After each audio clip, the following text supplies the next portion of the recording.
She believes in equality, unless you bring up the military draft. Accountability is her kryptonite. Therapists call her a walking gold mine. She thinks sleeping with dozens of men empowers her, and even the men she sleeps with agree. She shouts her abortions, and let's just say she shouts a lot. She's a happiness coach, even though she's miserable. She was taught there's over 70 genders in college, and it costs tens of thousands of dollars to learn. She self-diagnoses and likes telling everyone about it. She hates when men objectify women's bodies, but for $4.99 a month, you can objectify hers. She calls herself a boss-ass bitch. Others just call her a bossy bitch. She has a lot of cats, but not nearly as many as she will have. She has a dad, but she doesn't really talk to him. He doesn't think we live in World War II Germany. No, she thinks we live in an even worse time and place. She nags to go on podcasts to debate, and then sues them when she loses. Her OnlyFans is worth less than a McDonald's breakfast. She likes black men until they display misogyny. Then she calls the cops, who are all bastards, by the way. She is the most feminist woman in the world.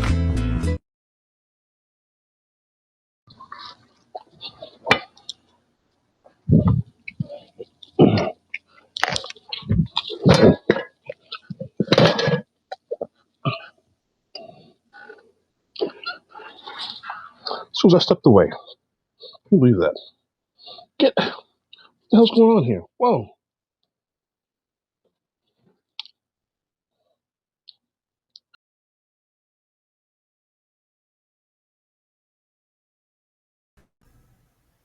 Okay, it would seem as though I forgot to unmute my microphone, which is something that I'm in a bad habit of doing. Hello, everybody. This is Naroki5. I hope you enjoyed that intro video. I have a couple of rather interesting little videos that I'm going to be throwing in here. Just giving you a heads up here. One of the videos I have from Robbie Starbuck runs close to 15 minutes. Almost unavoidable. There was just, not only did I not have time to edit it, but there was just enough information in there spread out that I just didn't have the time to get into the details of editing every single little thing. So there are a lot. I do have a lot of videos. The Mormon Dating show one is about 4 minutes long. Just giving you a heads up on that. The Cracker Barrel one is definitely a little bit on the longer side. But with me tonight is V. So V, introduce yourself. Yep, I'm V, host of Red Pill Hardcore Radio Show, which on hiatus. And yeah, I'm here. Is just us tonight? What? It's just us tonight? It's just us tonight, just us chickens. Yep. All right.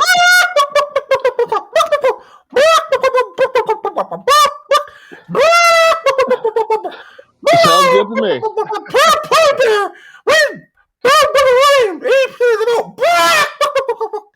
Michael Bolton's residence raided by the FBI. Possible Epstein distraction. That's right, folks. We just totally have such high standards on this show. It's just sickening, isn't it? All right.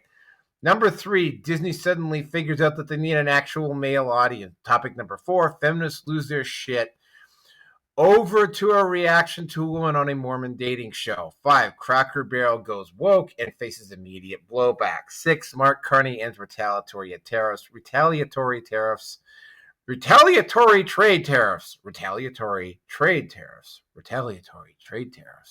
with Donald Trump as trade talks continue.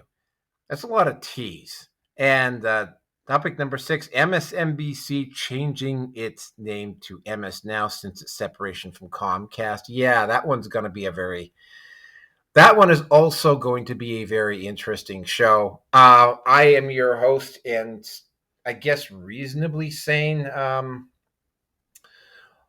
host of this. This is Red Pill Nation number 455.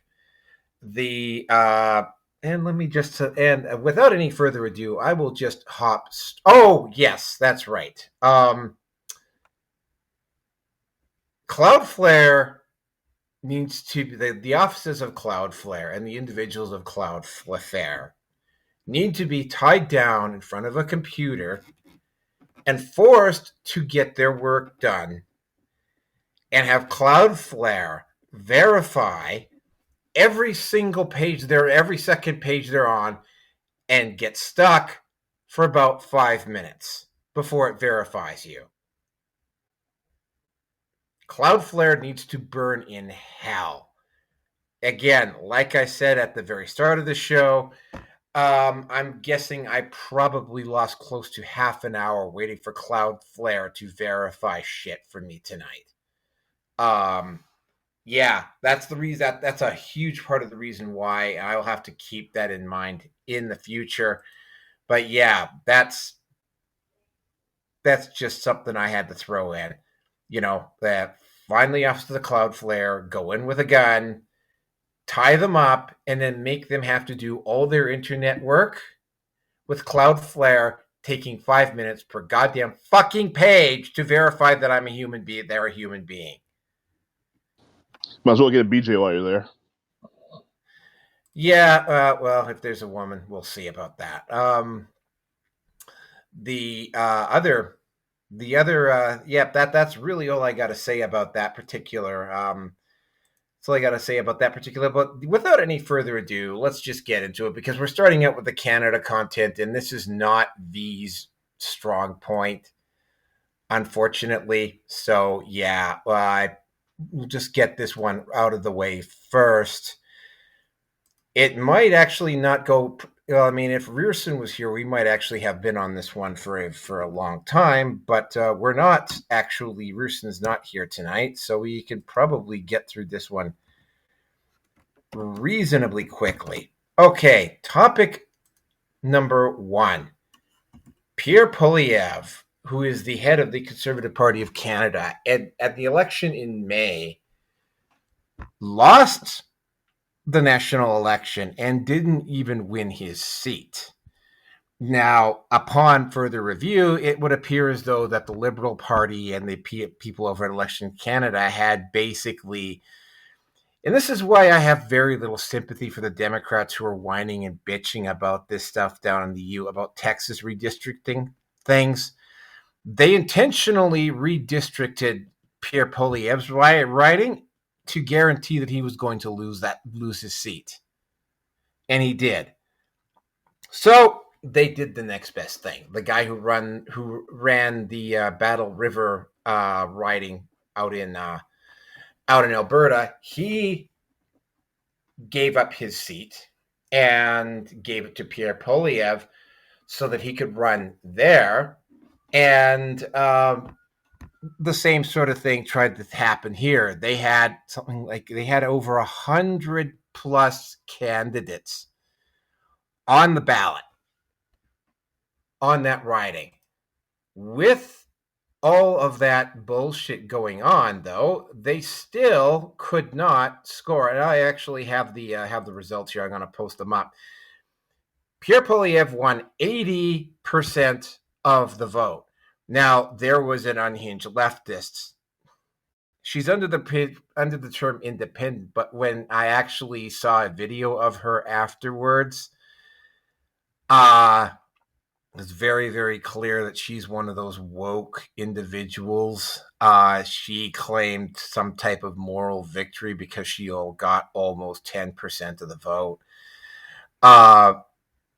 Which is straight. Which I'm going to point out, even though she's going to declare that as some type of a moral victory, she did that as an independent, and she got more votes than the Liberal and NDP supporters got in those particular ridings, and the whole issue with that is the fact that,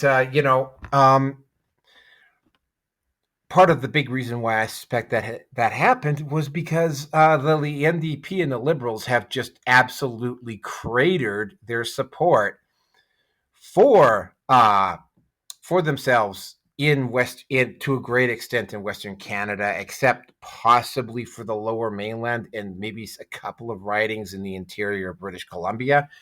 Like, they have absolutely cratered their support in BC. And, when you do that, this is what's going to happen, right? Like, I mean, the person who won the NDP and the Liberals came, I think, third and fourth consecutively. They got, hold on a second, let me just quickly go back to that slide. They got 6.4% of the popular vote. 6.4% of the popular vote. They couldn't. There was an independent, a unhinged independent that got more votes than she did, than they did combined. Pierre Polievre is back in is going to be back in the House of Commons. Of course, there's mainstream media all over the place crying about this and crying about the fact that Jerry they're doing all the usual things. There was one particular article, though, that I thought was just right out there. And of course, it came from a well-known, I think it came from the Toronto Star, but this individual was so out of touch with reality that they actually tried to say that the fact that Pierre Polievre got 80% of the right, even though, because it's a Conservative Party of Canada, that was somehow magically proof that Alberta separation was not going to be a thing. All right? I live in Alberta. All right? I can tell you with absolute definitive certainty that Alberta separation is a thing. Like, it is. I'm not going to necessarily say it's going to happen, but it is a thing. There is going to be a referendum at some point next year, which means I might no longer be Canadian. I'll be an Albertan. I have very mixed personal feelings about that, but that's what happens when you take, what is it, $500 billion over the past 20, 30 years out of the Alberta economy, give very little back, and then either knowingly get in the way or refuse to support the moves that Alberta needs to keep its economy going. And you do that time and time again. This is what you're going to do. Now you've got an issue where Canada is going to potentially lose its cash cow. The fact that Polievre got elected in Alberta to go sit in the House of Commons again is not an indication that there's minimal support for separation in Alberta. I will tell you this much based upon some of the things that I've looked into. Like, there is enough support just within the Conservative Party that if the portion of Conservatives and Independents that are in favor of voting, if they can work out some type of a deal with that particular faction, and I'm talking about just the Conservatives, there's probably enough support there to put Alberta over the top. Now, is that going to be a good thing? I don't know. But I mean, Ottawa did this to themselves. Good luck, Pierre. You should have won. I'm also going to point out that support for the Conservatives has once again surpassed support for the Liberals nationally. Is that going to mean that Carney is going to be a one-termer? Yeah, I also have a very bad feeling that the NDP is going to turn themselves into little bitches again and allow Carney to serve a full 4. Again, because I can absolutely guarantee you that there's not going to be a non-confidence motion for Jagmeet Singh had 80% support at the last party conference. So yeah, like the NDP is not going to self-destruct. And with that, I'm going to turn it over to V, who probably doesn't have that much to say because this is a Canada topic. Yeah, well, I don't know. I don't know what any of it's about. It's just mooses and maple syrup. That's all I hear. We rock it ice hockey, eh? Oh, don't forget the ice hockey. Don't you know?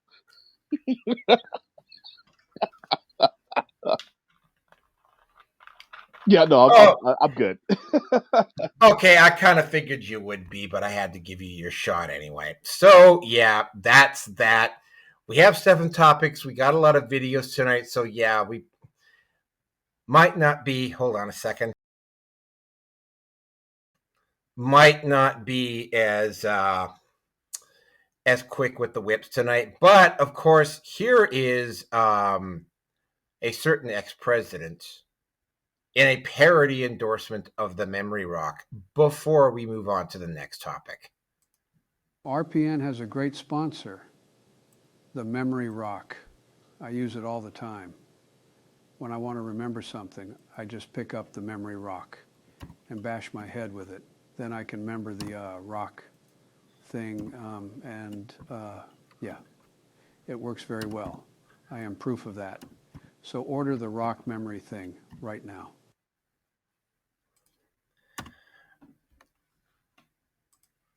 Okay, so yeah, that's former President Joe Biden stammering out the last little bit of memory that he actually has. So the next topic is John Bolton residence being raided by the FBI. I have a video for that, so yeah, let's just take a quick look at that before we go to get into the topic proper. The probe dropped when Joe Biden became president. So is this picking up where that left off, David? It's possible. I don't know with 100% certainty, but it is notable, guys, that John Bolton, Ambassador Bolton's security clearances were stripped earlier this year by President Trump. Tulsi Gabbard, the director of national intelligence, took that security clearance away. They had concerns. The administration had concerns about Ambassador Bolton still being able to access some of these documents and have some of those security clearances. It's also notable that John Bolton had a security detail as well. Because of the threats from Iran on his life, that security detail, that government federal paid security detail, was also taken away by President Trump. So yeah, I think this particular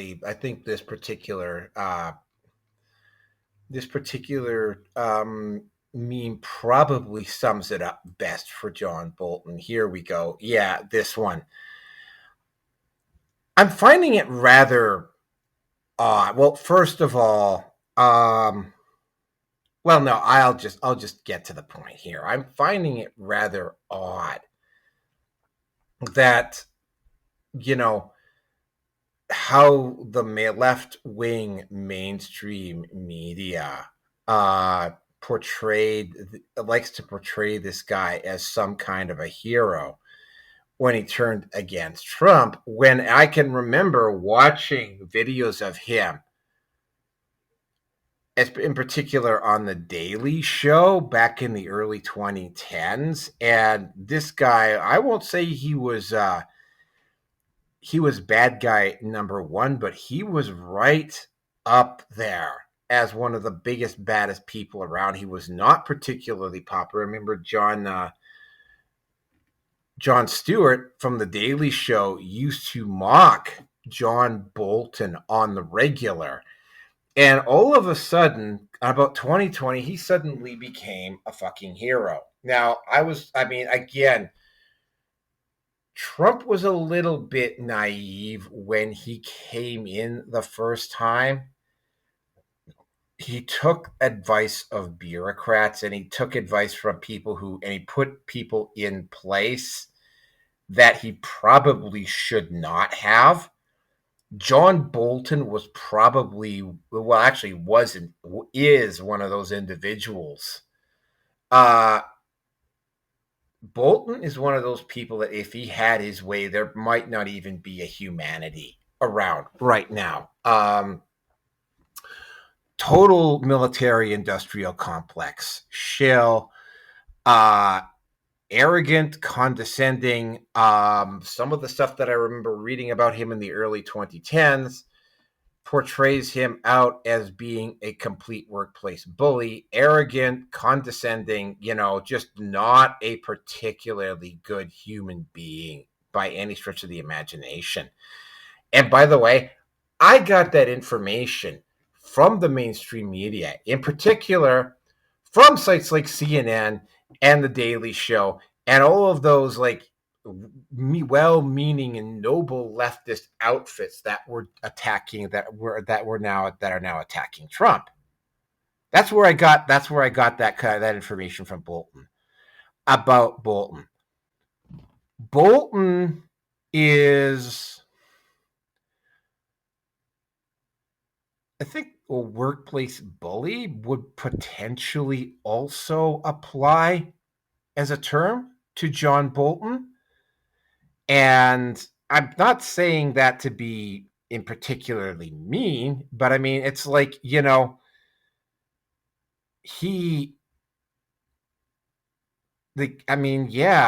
guy was just an absolute dirtbag. And what got him into trouble is that, and this is actually rather similar to what happened with Trump with Mar-a-Lago, except he actually did it because, unlike Trump, right, he actually wrote a book and put those secrets in the book, national secrets in the book. This is an individual who thought he was above the law. And that was something, and when his place was raided, one of the first things that Kash Patel put out the day that his place was raided was the fact that he said it quite clearly, no one is above the law. That's what Kash Patel put down. I suspect that what's going to happen here is that and by the way, I am not necessarily fully Team Trump, but it's starting to look like as though Trump has got this list of individuals that he's going after him, right? Like, I haven't covered it here, but Schiff and Letitia James are also in deep legal shit. To put things mildly, they're both in deep legal shit now as well. And Bolton is just one of those guys that I think needed to be knocked down a peg or 20. It is an incredible shame that this did not happen to Henry Kissinger, because there's another guy who quite clearly probably needed to have his ego bubble popped, in no uncertain terms, by the way. And, the very presence of John Bolton is an outright open testament of the hypocrisy of the mainstream media. Because, again, right, and I remember distinctly watching this stuff, I can remember the mainstream media, the left-leaning, CNN, MSNBC, I remember those sites, openly attacking him for being a warmonger back in the early 2010s. And then all of a sudden he became their hero. And John Bolton is out for basically just one person, John Bolton. And he Yeah. If there's an individual that I think probably needed to be held to account, it was him. And with that, I'm going to turn it over to V.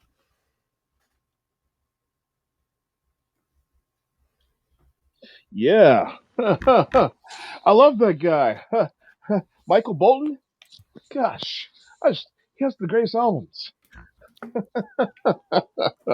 Yeah. Uh, yeah. What's your favorite Michael Bolton song? Time, love, and tenderness. That's I don't know. Again, I'll be straight up with you because I was just talking about this with a couple people. Like, I like the music. I don't get into like their music catalogs and stuff. I really don't care that much about it, right? I think Michael Bolton's a great guy. Is that who we're talking about? I'm No, we're sorry. talking about that other guy.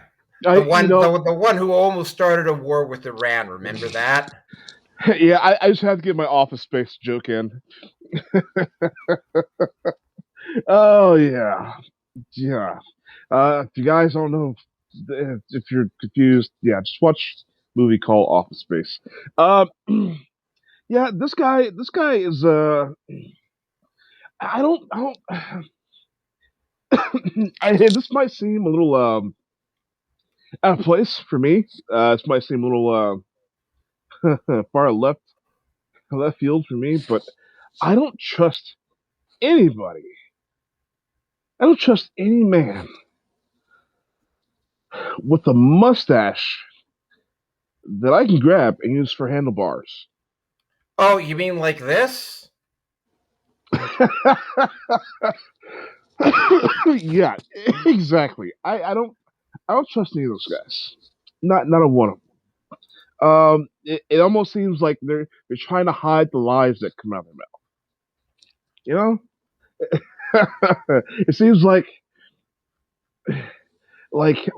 it's a telltale. Like they gotta hide their face or something. I don't know. It's strange. Those guys, uh, everyone except for that actor. What was his name? Sam Harris, something like that. Everyone except for him, the cowboy. The rest of you guys, stop with the giant mustaches. Like, please, like Sam uh, Elliott. Sam Elliott. Sam Elliott. Yes, thank you, Sam Elliott. Thank you. Uh, he's the only one that makes it work. Uh, the rest of these guys, that's suspect. Very suspect. Now I know I'm just adding opinion here, and not fact, but uh, you pretty much said everything I would have said already. I think the guy. I'm glad Trump is going after him. I'm glad Trump he's got his hit list. I'm glad. I was so upset that he didn't go after Hillary after the first election, and he got into office and thought, oh yeah, this, it wasn't so bad. These guys, I made it to being president. Maybe it wasn't such a big deal. He didn't go after anybody. But no, they plucked and picked at him while he was in office, and they damn right tried to assassinate him after he left office. Assassinate his character, physically assassinate him. And it's like, wow. So yeah, no. I'm glad he's back in office, and I'm glad that he's got his hit list. I want to see some heads roll. Hey, it's about time. We need to see some heads roll. And by God, I just they call it Capitol Hill for a reason. A kaput.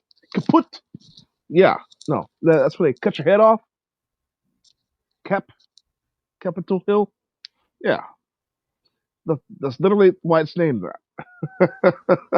So heads can freaking roll. It's about time we see some heads roll. And with that, yeah, we can go on to the next topic. Okay, hold on a second here. Oh, this one. Hold on a second here. Let me just take a look here. Oh, this one. All right, I will be posting up something that came up on Twitter when I saw this. I think, although okay, it's not a movie that actually exists. It's a parody poster. I'll post it up here in another 40 seconds or so. Guys, you might want to be sitting down with this one, man. Really, you should. You might want to be sitting down for this one. Disney has suddenly, shockingly figured out that males, boys, and young men are not going to their fucking movies, and that they need to come up with male characters that boys and men can identify with. And what I mean by that, I don't mean something like this.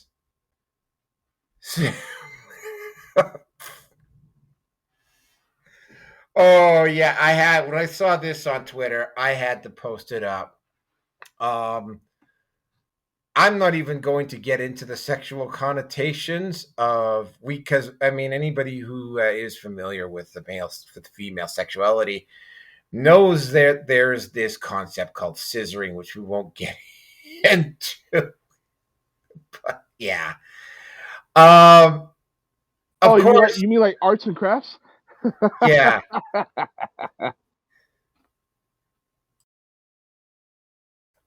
Yeah, stuff like that. So anyway, I had to post that photo up. So the whole situation with this is, and there is a specific article here. Let me see if I actually saved the photo. Oh yeah, there it is. Here, I'll bring it up here. And I'll just bring it up briefly, and I'll bring it up again larger here in a few seconds. Disney's Boy Trouble studio seeks original IP to win Gen Z men amid Marvel and Lucasfilm struggles. Well, you did have the MCU. You did have Star Wars.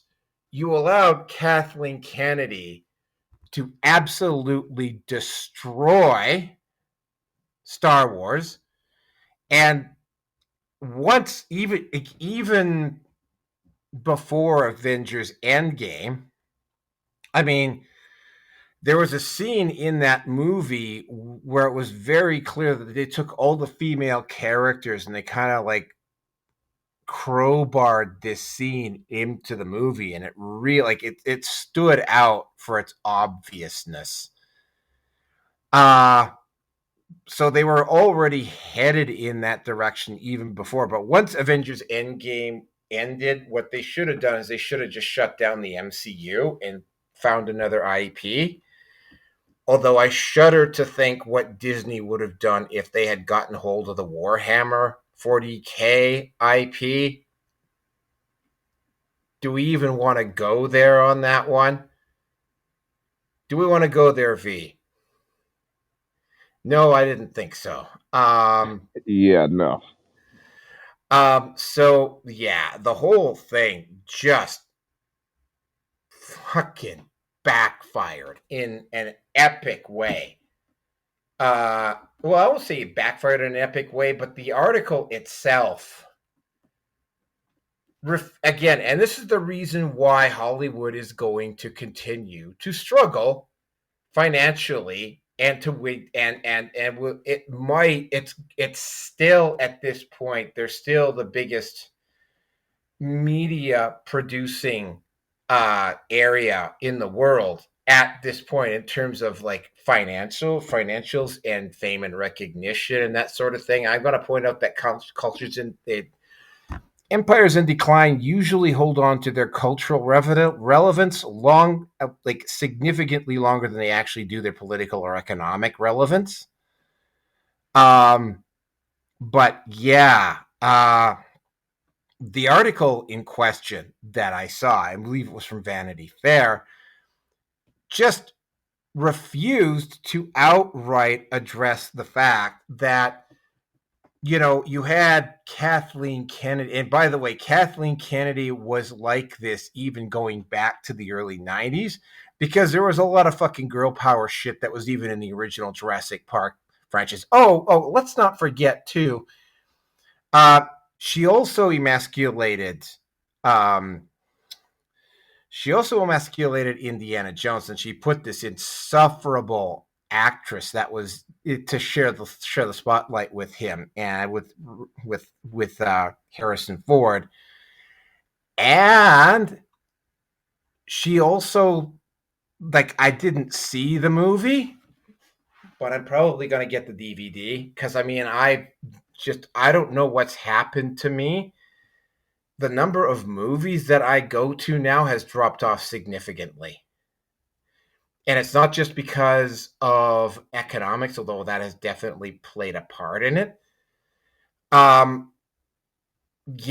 it's like a lot of the movies now are just like copy paste. Not particularly brilliant, not particularly intelligent, but I mean, yeah, the most recent Jurassic Park movie was a woke piece of crap. Well, I won't say it was a woke piece of crap because I didn't see it, but it didn't do as well as they had hoped it had. Now, it might not have been as woke as the ads made it out to be, but still, right, like a lot of the trailers emphasized girl power and girl boss. Right. Although, again, I didn't actually go see the movie, so I can't comment on it until I actually see it. The issue here is that they've got IPs in Marvel and the MCU and in Star Wars, where if they, for instance, although the damage with the MCU isn't as extensive, with Star Wars, the damage is so bad that you would literally have to go back to the end of Return of the Jedi, and you would have to like literally start over. And I'm when I mean start over, as in you get the Del Rey books, you cheap bastard. Again, right? I suspect one of the other reasons why Disney decided to remake the wheel on this is because they didn't want to pay the authors the money to perhaps do the Thrawn trilogy, and decided to just go with it. Like, I mean, I would just go and I would redo the Thrawn trilogy and I would just use the books. It worked for Harry Potter. Just saying, right? Well, yeah, source material, yeah. Yep, it worked for Harry Potter. I knew what the ending of Harry Potter was going to be before I saw the movie because I had the audiobooks. You know, like, not a stretch, right? Like, people will go see the movie, you know, like for instance, if Amazon decides to, and by the way, that would be one hell of an undertaking if they did it. If Amazon were to do the Horus Heresy, for instance, everybody knows that the Emperor kills Horus and that the Emperor almost dies at the end. And, like, it's kind of almost like a bittersweet ending in that the actual Warhammer 40K series does not end there. That's actually almost like a beginning point of a new era, right? That's that. I mean, I would still go, and you'd probably have to make a movie. You'd probably have to do like a 3 or 4 movie series on the Horus Heresy because the lore is just so extensive and deep.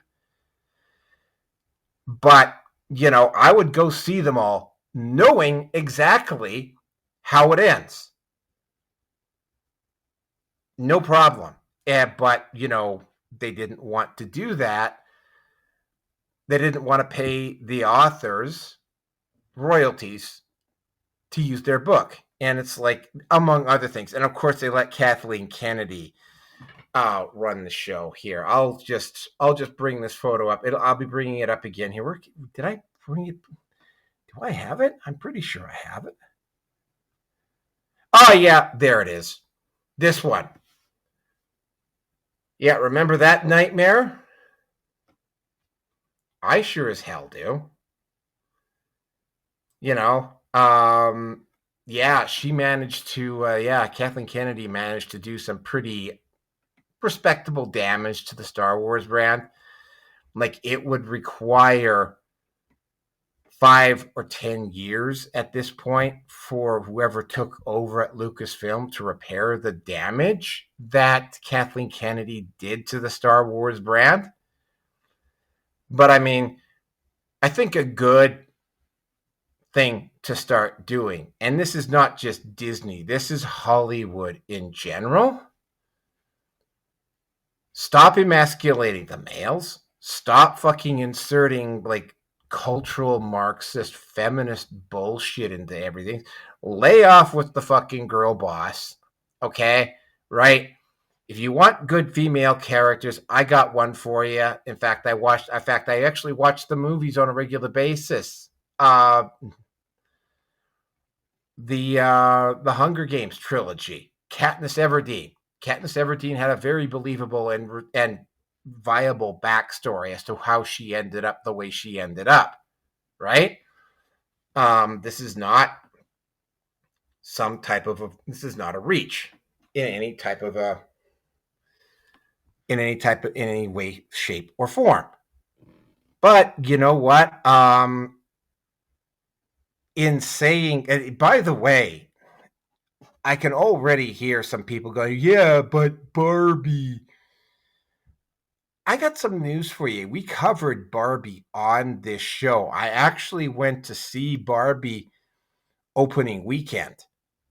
One of the reasons why Barbie did so well is because the manosphere actually ended up kind of quasi-embracing that movie and going, yeah, this movie is actually pretty goddamn based. And I mean, Greta Gerwig was actually trying to, and you could see it in the movie too, Greta Gerwig was really in desperation trying to mock the manosphere as much as she could.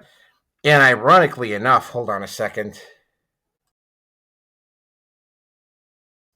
she ended up paying tribute to it, right? Like, she stole so many scenes from Fight Club and The Matrix that it wasn't even funny, right? Like, she ended up paying tribute to those movies.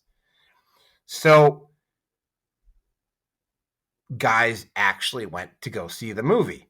I mean, yeah, the male audience has always been a significant portion of the sales. If you want to do movies about heroes in outer space and space battles, and like, I shudder what would happen if they get the wrong showrunner for a movie like, say Warhammer, for instance, which is why Henry Cavill has been fighting so goddamn hard to stay true to the lore in that movie, in that whole series, because a woke Warhammer 40K won't sell, period.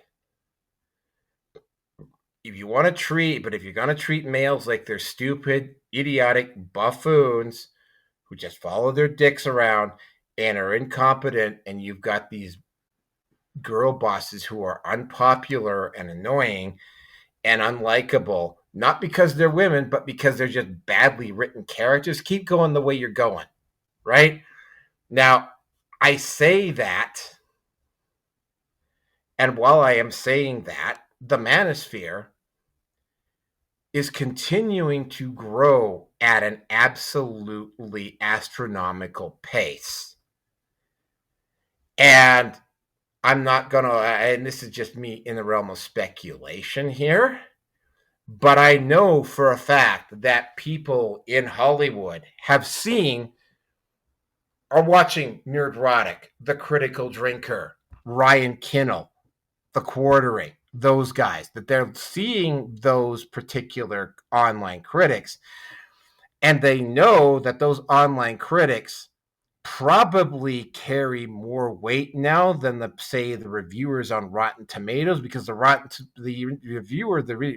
reviewers on Rotten Tomatoes sold out to corporate interest, and they compromised the value of their rating system in doing so, right? And these individuals are saying this, and it's like, and they've done this time and time again. Well, if you don't like this shit, then you're a misogynist, you're an istophobe, or whatever the fuck they want to name you.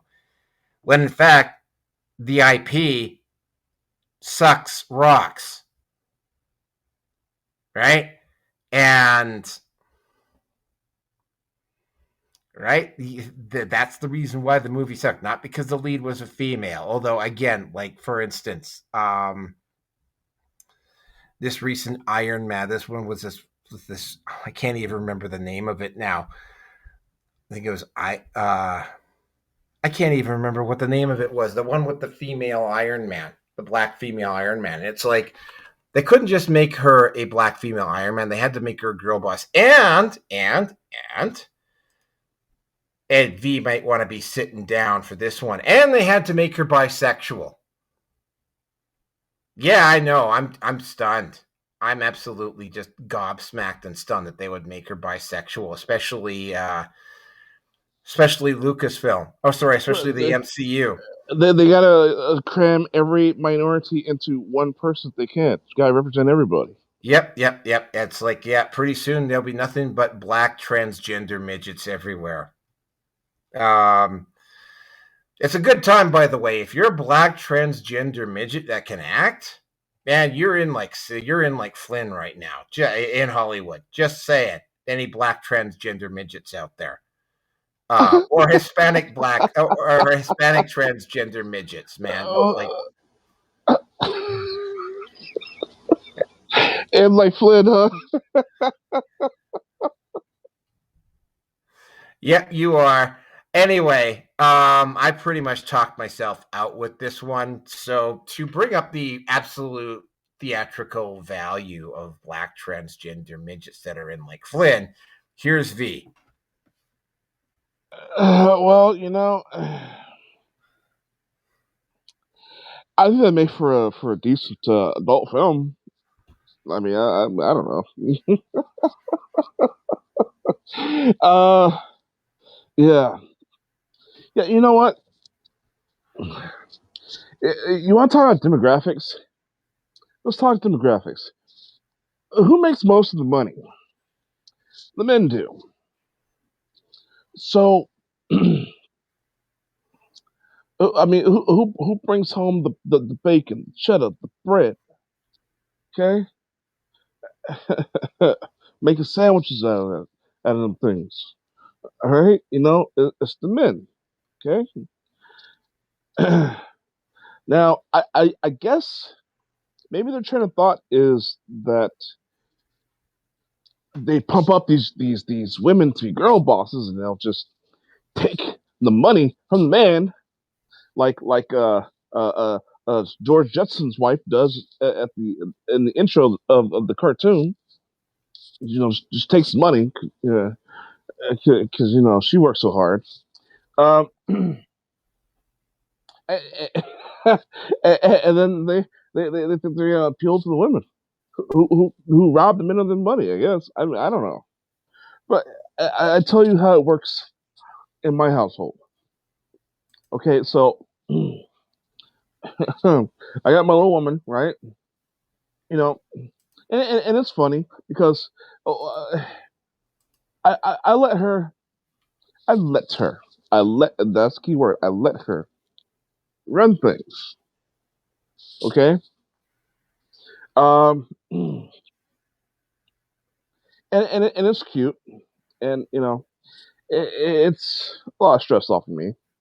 But shit, I both know that I have the executive decisions. Okay.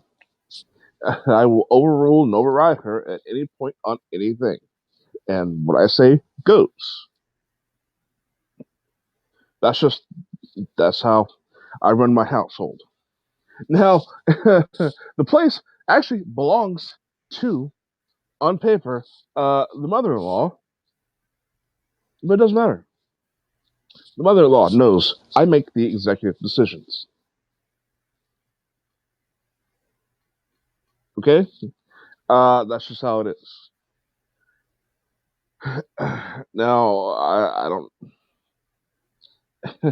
I mean, as the man of the house, and that is the correct title. That is the nomenclature. That is the moniker. That is the rank. That is the status. Okay, man of the house. I'm the protector. I'm the one that fixes everything up. I bring in most of the money. So it's like I guess I'm old-fashioned. I guess you could say. I don't think women are funny, and I will definitely tell you, little woman, she's not funny. Unless she's not trying to be. Then she's hilarious.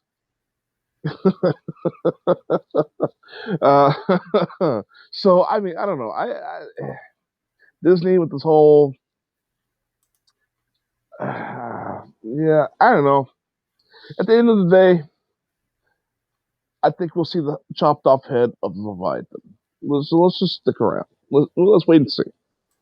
With that, I'm ready to move on because I definitely want to talk about this next topic.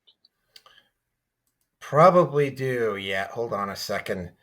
Oh, yes. Okay. Hold on a second here. Let me just timestamp this before we get any further onto this. I got a video for this one. Hold on a second here. Yeah. Okay. It was, I will just bring up the name of the title here before we actually get into the actual video itself. Actually, I believe I brought it up here earlier. Yeah, that's it. The Altar, Season 1. Now, this was just absolutely like mind-boggling. Keep in mind, this is a 4-minute long video. So hopefully YouTube, which by the way, 53, who I thought was maybe not going to get allowed onto YouTube, did get onto YouTube. So it's like, yeah, who knows, right? But yeah, here we go. Mormon dating show.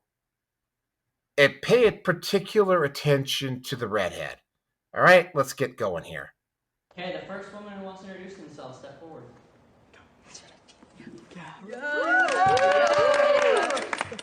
Okay, I'm Riley. I'm 24. I'm from Houston, Texas.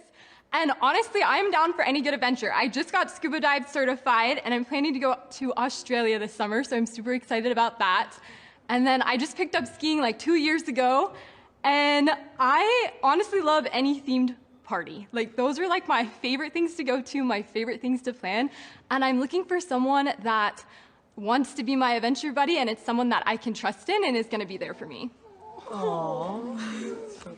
I wanted to go first because I thought, all of these amazing people I'm with, I got to know them before the show, are literally amazing, and I felt like I needed to stand up and put myself out there first so I could like at least put myself out there and there was a chance. Yeah.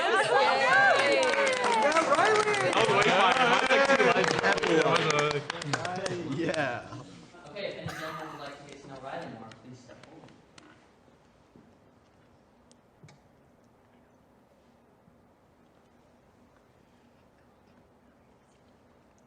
They're nervous. They're scared.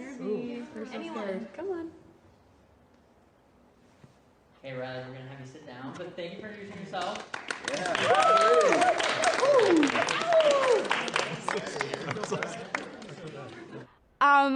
I think I probably shouldn't have gone up first. But I mean, I put myself out there. I'm proud of what I put out there. It kind of is not the best thing when no one stood up. Like, it is a little frustrating. It feels like no one ever wants to like pick me. Not that I want to be a pick me girl, but it is nerve-wracking, but it happened and it is what it is.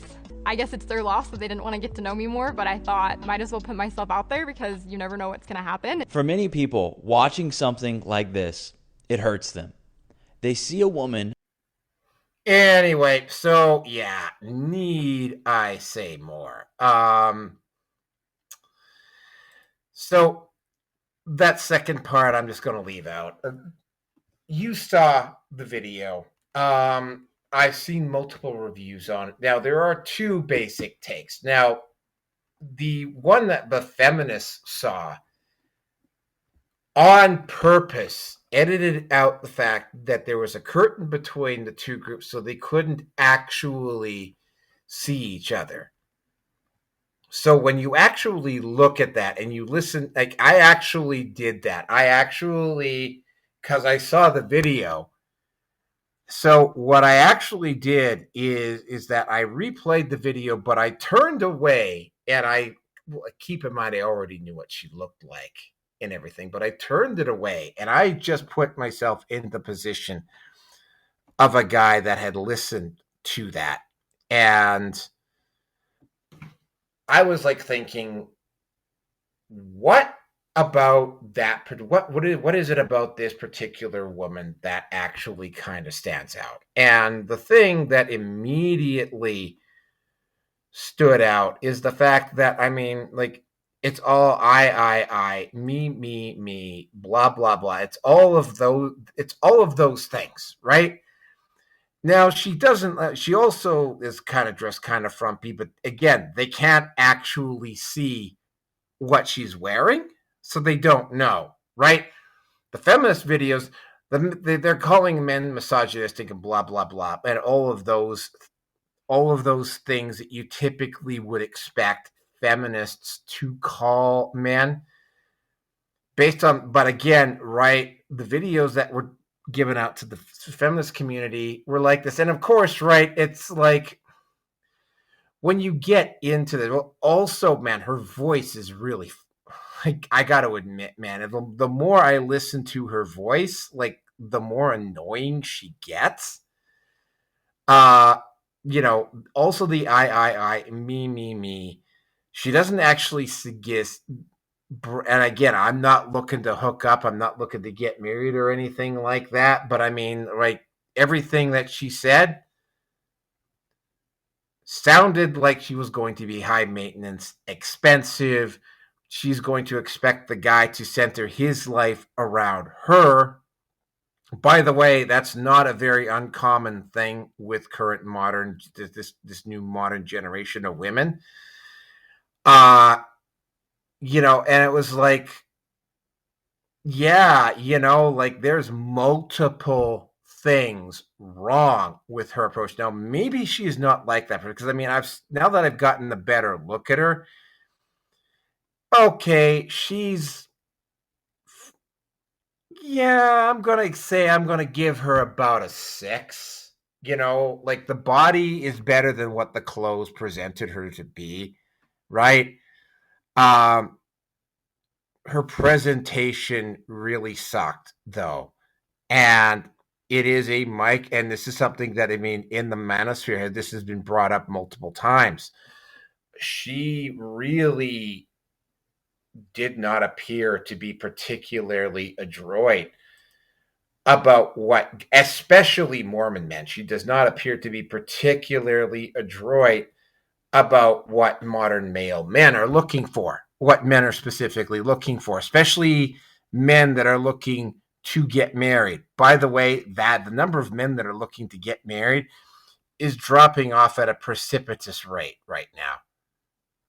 And there's a reason for that.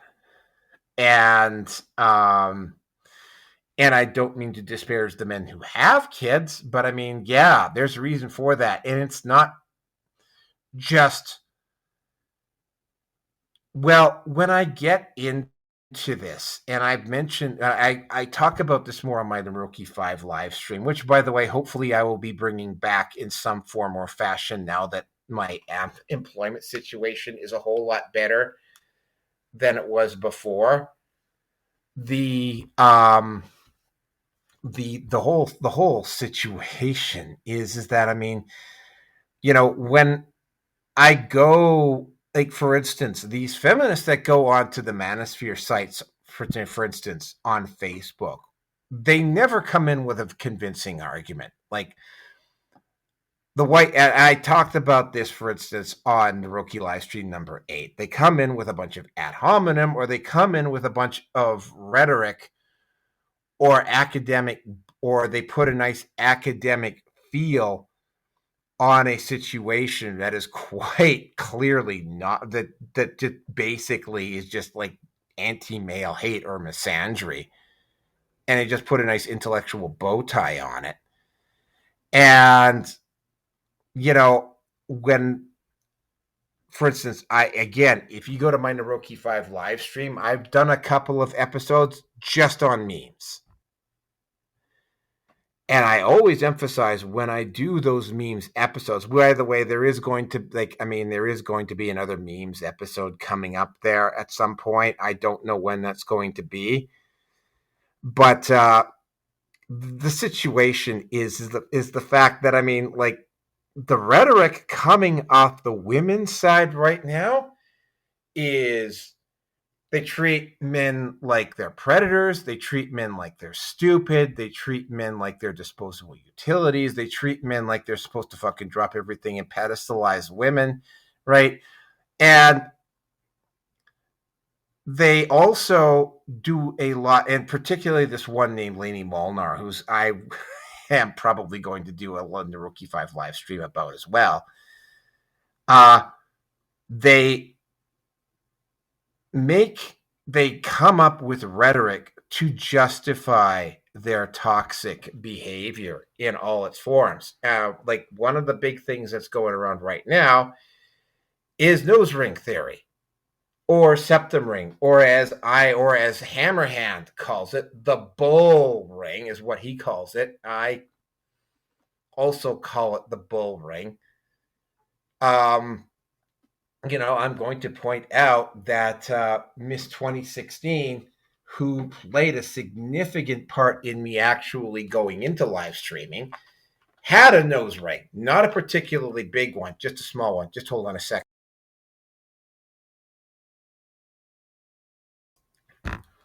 But yeah, you might want to go back and have a listen.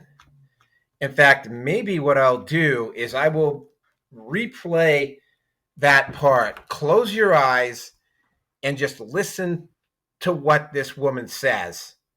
And then I'm going to turn it over to V. So here we go again. Okay, the first woman who wants to introduce themselves, step forward.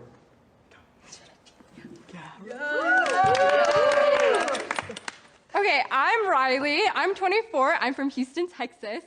And honestly, I'm down for any good adventure. I just got scuba dive certified, and I'm planning to go to Australia this summer, so I'm super excited about that.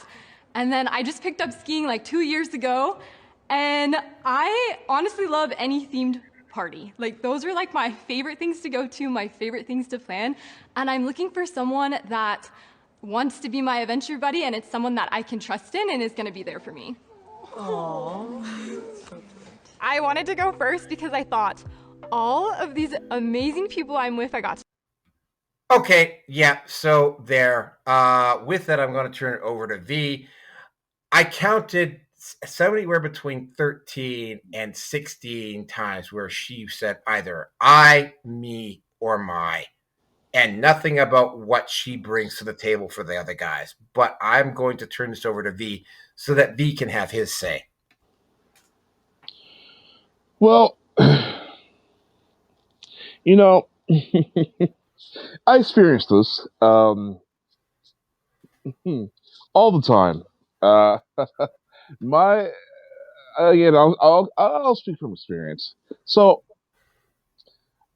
I thought I had a little special situation, but it seems to be,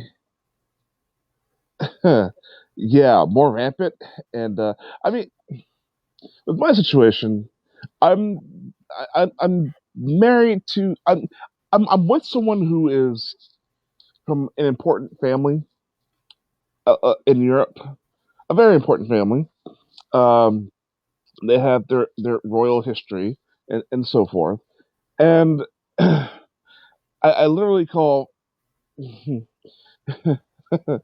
I call my little woman the princess because she's a princess, and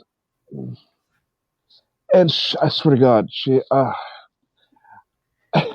I could be doing this, I could be doing that, and sometimes I get fed up, and because she does want to run things, and it's like, no, this is not how things are working. You're not bringing anything to the table right now. Oh yeah, oh yeah. Well, what are you bringing to the table? And it's like after, like, I, everything that I do and everything that I've done, it's like I just want to put her in a closet and lock the door and leave her in there for a couple days. It's so infuriating because there's no appreciation. Even if you do everything, there's no appreciation. But yeah, no, there are these people who think that there are these females who think their vaginas are just so golden, they're so special. Now, me, I've had over 100 one-night stands. Okay. Now, it's not because I'm some male dog, and I just treat women like they're just usable and throw them away. It's quite the opposite, actually. I I get with the woman, I entertain the woman, I show her what I'm about, and it's like, the night happens, whatever, and it's like, okay, well, I'll see you around. You got my number. And it's like I don't get a call back. This is proven. I've proven this as an actual factual societal issue. Okay, I've run the gauntlet over hundreds of one night stands that could have been relationships had they just called me back and valued me as a person. Okay, because to me, I'm the prize. It's not about them. I'm the prize. That is one thing I can say about my current relationship. I mean, this woman, she fought off other women to snatch me up, and she got me. She got me because she made me feel like I was the prize. Okay, so I understand how they feel, but yet you gotta understand that can work both ways. So, yeah, I mean, I could have had potentially so many relationships had I got a call back, but it never happened. So, it is what it is. Is that it? Yeah. Yeah. Okay. All right. Perfect timing here. Okay. On screen is Julia Perry. She is the CEO of Cracker Barrel. By the way, folks, I am going to have to be rather apologetic for this. The Robbie Starbuck video on this is 15 minutes long. So yeah, before we even get into this, I just have to give you that warning before I start the video, because this is a very long, this is probably the longest video that I've ever actually posted up on RPN, and a lot of it is relevant, which is why I really couldn't edit it particularly well. But he probably describes the whole situation even probably better than I could. And a lot of the stuff both me and V are probably going to say are probably going to be just repeats of what Robbie Starbuck has been talking about. But without any further ado, Robbie Starbuck and Cracker Barrel. Again, 15 minutes, 20 seconds long. So yeah, it goes on for a while. Here we go. You've probably heard by now about Cracker Barrel changing their logo from old American nostalgia to cold, dead, lifeless, and modern. In a comedic way, as one friend said to me, they removed the cracker and the barrel, so what's left now? And the answer's nothingness. The same nothingness that the left wants you to stomach in every other facet of your life. And if you think this is just a logo change, you're wrong. Robbie Starbuck. Robbie Starbuck. Robbie Starbuck. Robbie Starbuck. Robbie Starbuck. Robbie, I'm a big fan of what you do and your wife. Corporate America listens to this guy. I'm a little scared of him, too. This is the Robbie Starbuck Show. We investigated Cracker Barrel, and what I'm about to show you is a company infested with left-wing activists who are more interested in safe spaces, pronouns, and virtue signaling than they are in their customers. I think the best way to start is by telling you what you've been funding if you've gone to Cracker Barrel in recent years. So let's start with Nashville Pride. Yes, Cracker Barrel is a proud sponsor of Nashville Pride and have been part of it for over a decade, along with participating for multiple years in Evansville, Indiana's Third River City Pride event. They even made LGBTQ+ rocking chairs for these Pride events, the same Pride rocking chair that they put front and center in their Tennessee corporate office and at their 2019 Managers Conference for the Cracker Barrel managers. That Tennessee corporate office I mentioned is located in a place called Wilson County, one of the most conservative counties that you will find in America. The fact that it's located there is important to this story because what's happened here is a microcosm of the parasitic operating procedure of left-wing activists.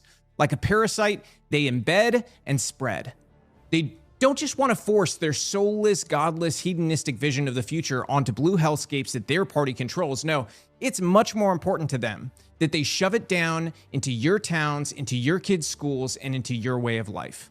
So sticking a pro-trans rocking chair into their headquarters in a predominantly conservative town is exactly the type of thing they revel in doing. And for a food service company, you might be thinking their focus should be good food and good service, but their own website says, quote, "This year, Cracker Barrel's focus was to be a part of the Pride experience." And they're very proud of their pro-trans rocking chairs, let me tell you. They call it, quote, "bringing the front porch to Pride." And if you think that's out of alignment with their customers, well, you're right, but it doesn't end there. The Cracker Barrel website says that they believe that diversity and pride are pillars that should guide decision-making year-round. In fact, to uphold these values, Cracker Barrel also engaged with the HRC and the Out and Equal Advocates Workplace Conference. More on the HRC later, but let's dive into Out and Equal. For those who don't know, Out and Equal is an organization focused on forcing sexuality and transgenderism into the workplace. Cracker Barrel sponsored their conference and really went the extra mile by creating rocking chairs in every color of the LGBTQ+ pride flag. This was part of a large DEI push at Cracker Barrel corporate in recent years. Cracker Barrel was so devoted to this DEI push before most even knew DEI was a thing that they were given an award by the Out and Equal Advocates for having 2018's top LGBT ERG group. Yes, Cracker Barrel has a special group for LGBTQ+ employees. Again, back in my day, a club about the sex you like to have at work would have been called sexual harassment, but now it's apparently empowering and virtuous if you make a club about it. That's not the only award they've won, though. No, they also won Nashville LGBT Chamber of Commerce's award for corporate diversity. To really drive home how out of touch the company's become, here's a photo of a former Cracker Barrel employee's cubicle, where you can see his pronouns listed on his Out and Equal name tag, along with what appears to be a Gay Pride FBI logo and various virtue signaling signs. Cracker Barrel also took part in something called the Southern States Forum, where they discuss how to advance the far-left agenda and normalize transgenderism and their causes in Southern states. At this forum, they did a workshop on the Cracker Barrel, quote, timeline of progress. This is about advancing LGBTQ+ issues. So are you getting Cracker Barrel vibes yet? I doubt it, but buckle in, because the crazy train is just leaving the station. Now back to the HRC. If you're not familiar with the HRC and you thought of Hillary Clinton, somehow the actual HRC is worse than Hillary. In fact, in the most Orwellian twist, their full name is the Human Rights Foundation. With such a name, you might expect them to speak up for trafficking victims, free speech, religious freedom, or maybe young girls who suffer from genital mutilation in third world countries. But again, you'd be wrong. They actually support the mutilation that left-wing activists call, quote, gender-affirming care for children. And yes, they support the hormones, the surgeries, all of it. The HRC also absolutely hates President Trump. And their president called President Trump a white nationalist who hates America during this last election. We can have a 34-time felony convicted wannabe white nationalist dictator in office. The HRC, they want workplaces pushing pronouns, transgenderism, full medical coverage for transitions, and to fund pride events both inside the workplace and outside the workplace. In fact, in this image posted by a former Cracker Barrel employee, you'll see that they've sponsored the HRC's, quote, equality dinner for at least 10 years. They even got a shout out on stage from the HRC for their dramatic embrace of wokeness. In all of the ways, Cracker Barrel, I see you. I am so thankful that you are here because I have been wanting that hash brown casserole for a long time, and now I feel like I can go back and do it. I see you. I am just thrilled. Now remember that cubicle before? It belonged to a former employee who was actually a part of the HRC's Business Advisory Council in Washington, D.C. A very proud moment for Cracker Barrel executives, I'm sure. In fact, his LinkedIn says he's still on the council today. That employee, Steve Smotherman, was also the head of management training and development at Cracker Barrel for 15 years. That explains a lot. So this ideology has been permeating the company since as early as 2005. He left in 2020 to form a corporate consulting company and later to work for Out and Equal, no doubt to advance his cause in more workplaces. And if you think maybe the ideology left with him, you'd be wrong. Meet Rachel Campbell. She acts as the manager of training and development at Cracker Barrel. She's also similarly very excited about their LGBT rocking chairs. And it's important to note all of this because these types of employees play a critical role in turning companies away from the values of their customers and moving the companies toward wokeness. That guy I mentioned, he is the archetype activist employee that fueled the rise of DEI in corporate America. When he was at the company, the HRC and Cracker Barrel were so tight that Cracker Barrel even brought in an HRC representative named Beck Bailey to do a training on transgenderism and pronouns. I'm sure this was extremely helpful with the rush of customers they have that want to be called by they, them, or zim, zer pronouns, because that's apparently the clientele they're after today. Now, you might also be interested to know that for a good while, Cracker Barrel participated in the HRC's woke social credit scoring system called CEI scoring. This scoring system measures what lengths you are willing to go to bend over backwards, signaling your support for transgenderism through funding transitions, funding pride, messaging pride, supporting transitioning kids, and much more. Knowing that, you might not be surprised to find out that Cracker Barrel Corporate once had pamphlets passed out on how to support, quote, LGBTQ+ youth, and pamphlets on Coming Out Day. These pamphlets include helpful sections on creating, quote, safe zones for LGBT people and how they, quote, will not tolerate heterosexist or cisgenderism comments and actions. If you happen to make one of these comments, which I assume are as little as believing boys can't be girls and girls can't be boys, then the pamphlet informs you that you will be educated. But I think they meant re-educated, right? I think that is what they meant. These pamphlets were part of the push to build LGBTQ+ allyship at the company. It probably won't surprise you either at this point to find out that a vice president at Cracker Barrel attended the 2024 DEI Industry Roundtable, where she encouraged all employees to champion DEI, and not just those with DEI in their title or diversity in their title. The company had set up a diverse supplier program as well, focused on bringing DEI into how they select suppliers. They also partnered with Middle Tennessee Diversity Forum, and they worked with something called Conexión Américas. To put this in perspective, here's an opinion piece written by the executive director of Conexión Américas, Renata Soto, where she says they partnered with lawyers to help illegal immigrants, and she goes on to message how deportations have created such dark times and virtue signal all the other ways they help illegal immigrants. Now, if you go on the Cracker Barrel website, you can find a page that also signals support for the LGBTQ+ Stonewall riots. You've probably heard of these riots before, but what you might not know about the Stonewall Inn, where all of this took place, is it was also the site of illegal drug dealing, reported teenage prostitution, also known as rape, and it was owned by the mafia. These facts are conveniently always left out when people talk about Stonewall, because then you might start thinking that raiding such a place was maybe a good idea. The truth is, legacy media has worked very hard to whitewash what really went on at Stonewall, because it was dark. On their website, you can also find a page telling you that they work very hard to build and nurture diverse partnerships and diverse representation in advertising, along with educating and advocating for a, quote, inclusive work environment. So where's this virtue signaling coming from? I have a few ideas, but first to my mind is the fact that they have a board member by the name of Gilbert Davila. He was brought onto the board in 2020 at the height of DEI's rise. So what qualified him for this board seat? Well, you see, he's owned a DEI consulting and strategy firm for 15 years that focuses on pushing DEI and DEI advertising. People like him are behind the woke advertising push that we've seen in recent years. And he was also one of the people responsible for DEI at Disney, where he served as a vice president to oversee, quote, global diversity. Now, I have to ask again, does this feel like a man, a board, or a company that actually understands their customers, who, by the way, hold the future of this company in their hands? Obviously not.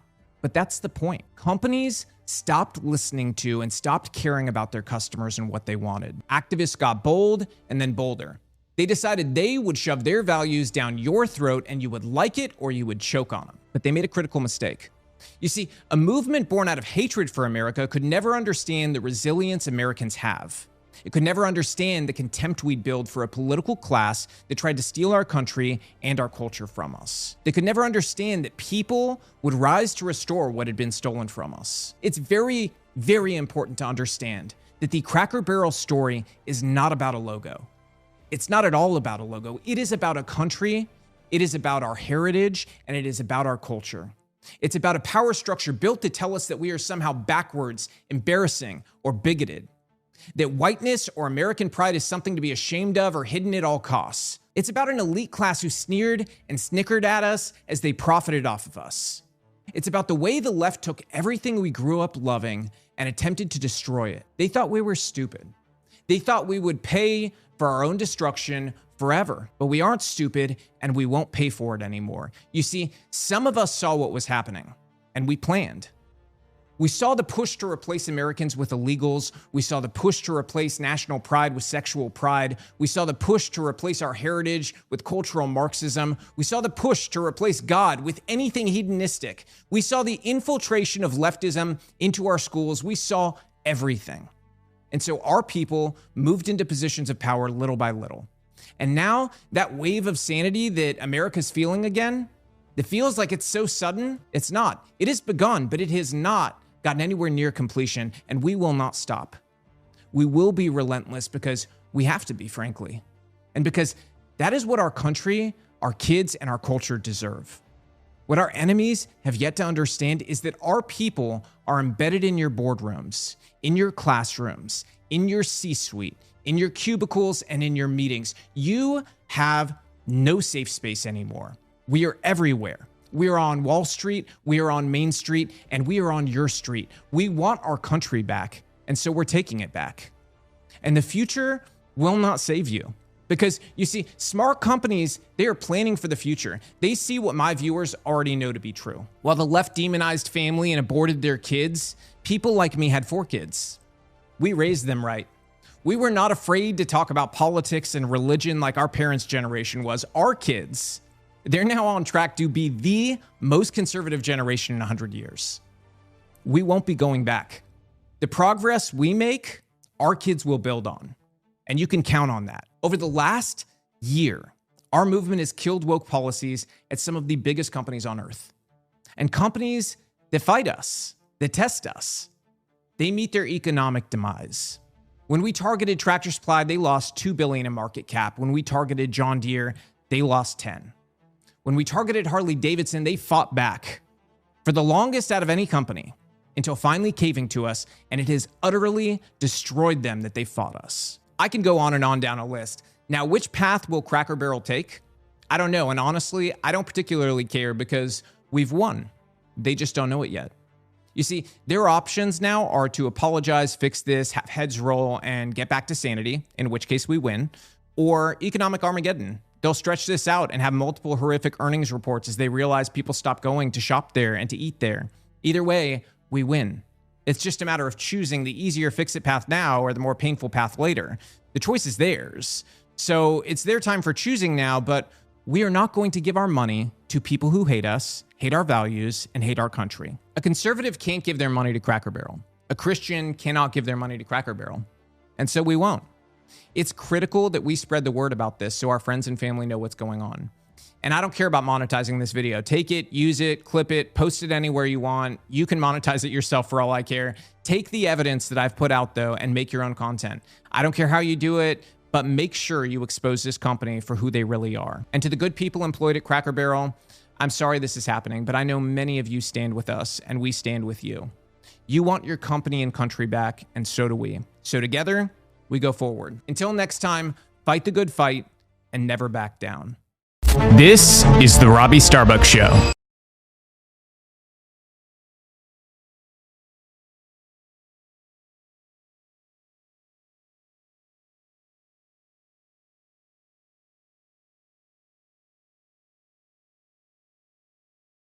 So, yeah, the person you're seeing here, she's one of the people involved in it. First of all, just envy. You got to just take a look at this photo of her. Why the fuck do they always look like this? V, are you there? I am here, yes. Yeah, why the fuck do they always look like this? Have you not noticed that? They all look like this. Or most of them, anyway. Yeah, I don't know. It seems like a type. Huh? It does. Yeah, sorry, I had to switch it out. I have to switch it every 2.5 minutes here. So, yeah. I'm surprised that Robbie Starbuck didn't go after Cracker Barrel a whole lot sooner than he actually did. I personally suspect, well, I mean, here's what happened. I mean, you had, of course, Tractor Supply and John Deere and Harley Davidson and Jack Daniels and a couple of other places that immediately got exposed. And of course, HRC and those places, they pulled down all of the companies that were corporately endorsing them. And a lot of the companies that were on this list, because there's this thing called the Internet Archive, they went back and they stopped supporting. But there's still, the people that were in there that were making those decisions. And by the way, that also applies with Disney as well. Oh, it definitely applies with Disney. The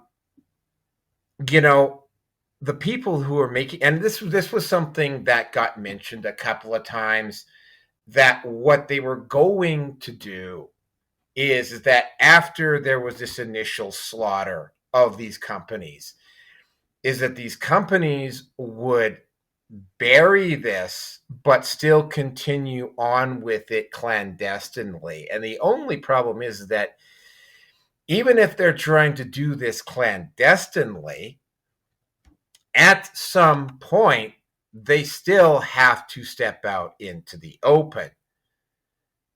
I'm the one company that I'm thinking about that this would apply to right away would be NASCAR. NASCAR is going to make a huge blunder at some point, and they're going to find themselves on the nasty end of this as well.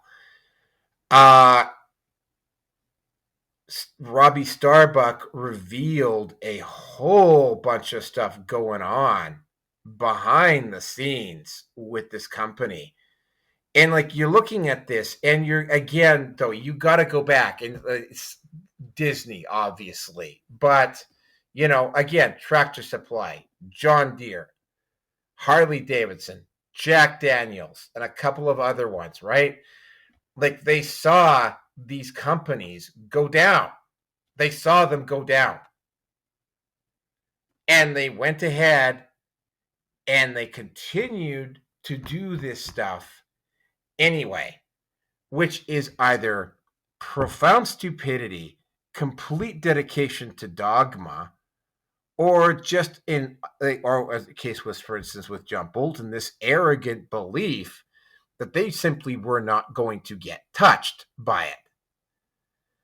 And the problem is that no matter how far you push this, at some point you have to step out into the open and you have to make your presence known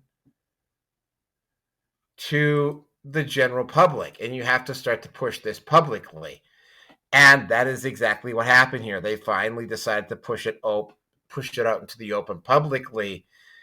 And that, I'm guessing that Robbie Starbuck and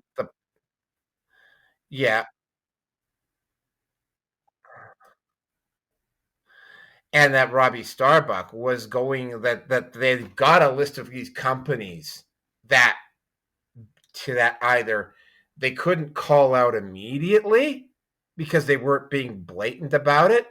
Like, I don't think you could get any more blatant than the CEO of Harley Davidson going to a convention and saying that he's the Taliban for DEI, right? Like, I don't think you could get any more blatant than that, right?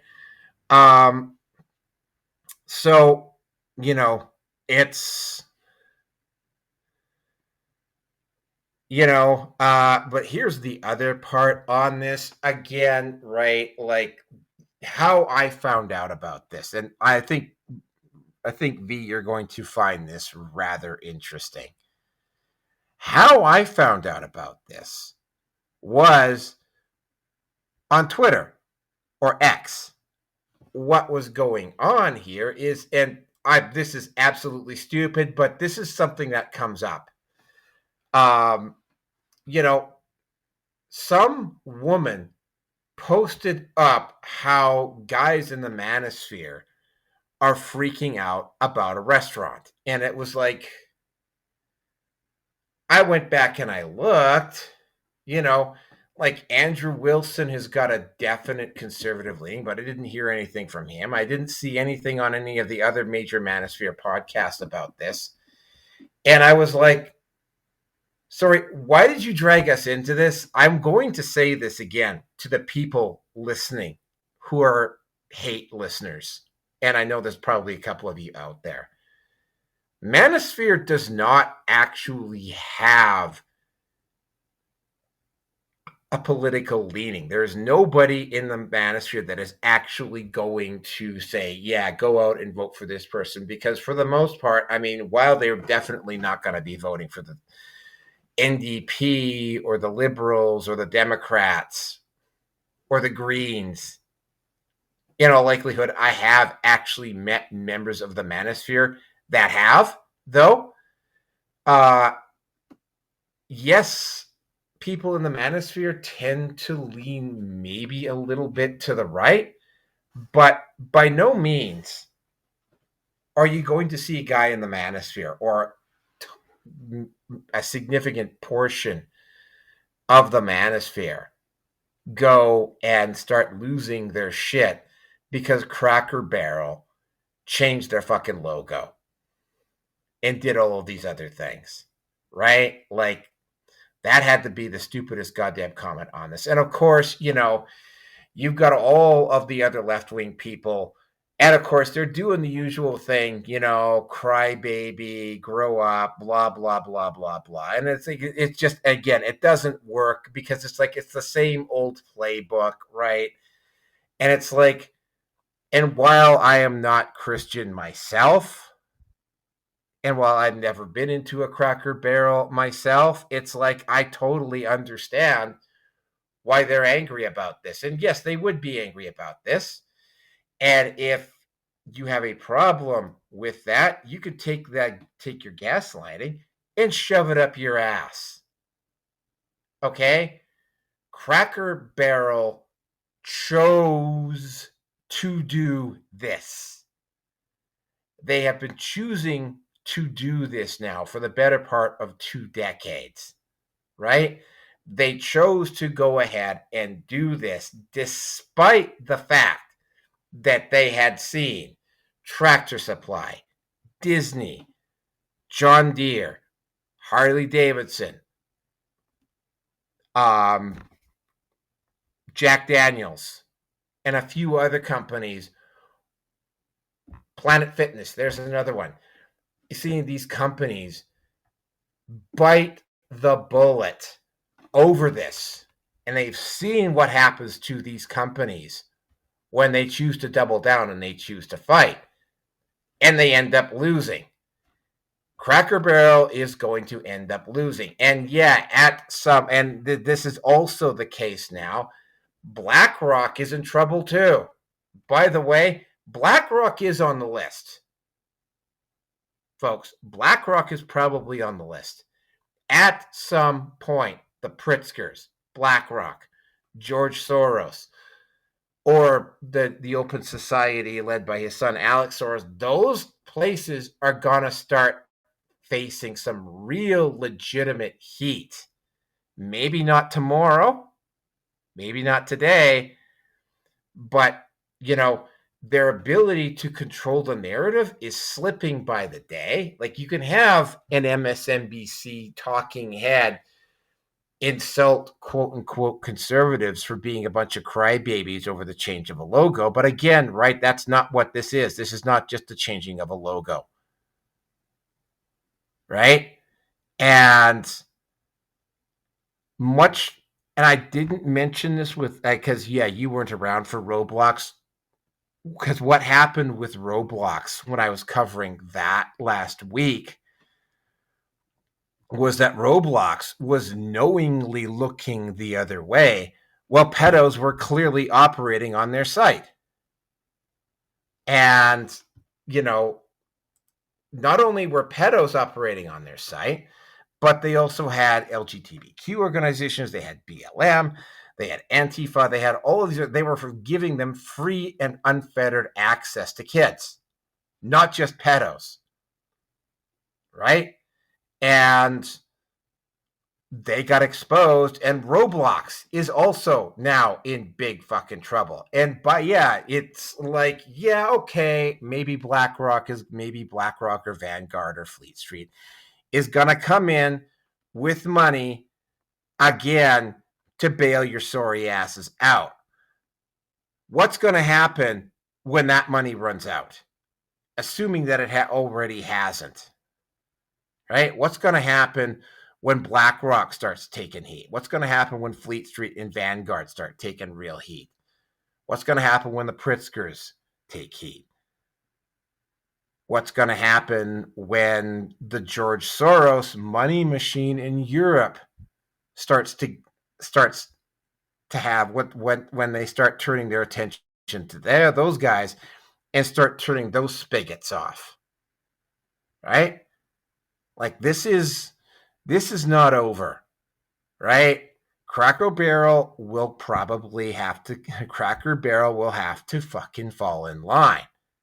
And again, while I have some very distinct negative memories about right-wing censorship, in fact, I saw a video today that told me, and I actually watched it for about 5 minutes before I turned it off, that because I like role playing and I like cosplay and that sort of thing, that I was in league with the devil. I'm an atheist. There is no devil, right? But I understand that not everybody shares my point of view on this. And I don't insult another person for having a different point of view unless that person decides to mind my business. And that's what Robbie Starbuck was talking about. These individuals in these corporations are minding everybody's business. And what's gone on is that now the conservatives are actually returning the favor, and they're putting people into these positions. So there's even less their ability to get away with this stuff is decreasing by the day. So, that's really all I have to say on it. I'm sure V has got something to say on this. So V, take it away. I'm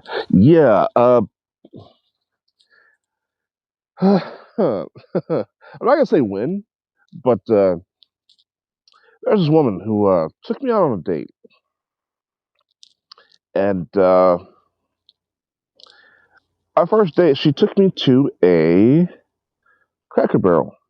This is the first date that she paid for things. I actually paid for the first date, and actually went to a nice steakhouse. But it's her turn to take me out, and yeah, she decides to take me to a Cracker Barrel.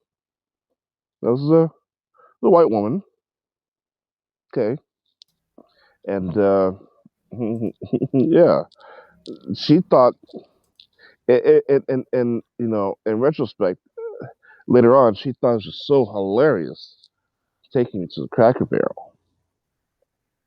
I didn't think it was too funny. I'd never been inside a Cracker Barrel. This was up in Wisconsin, and yeah, I don't know. It was different,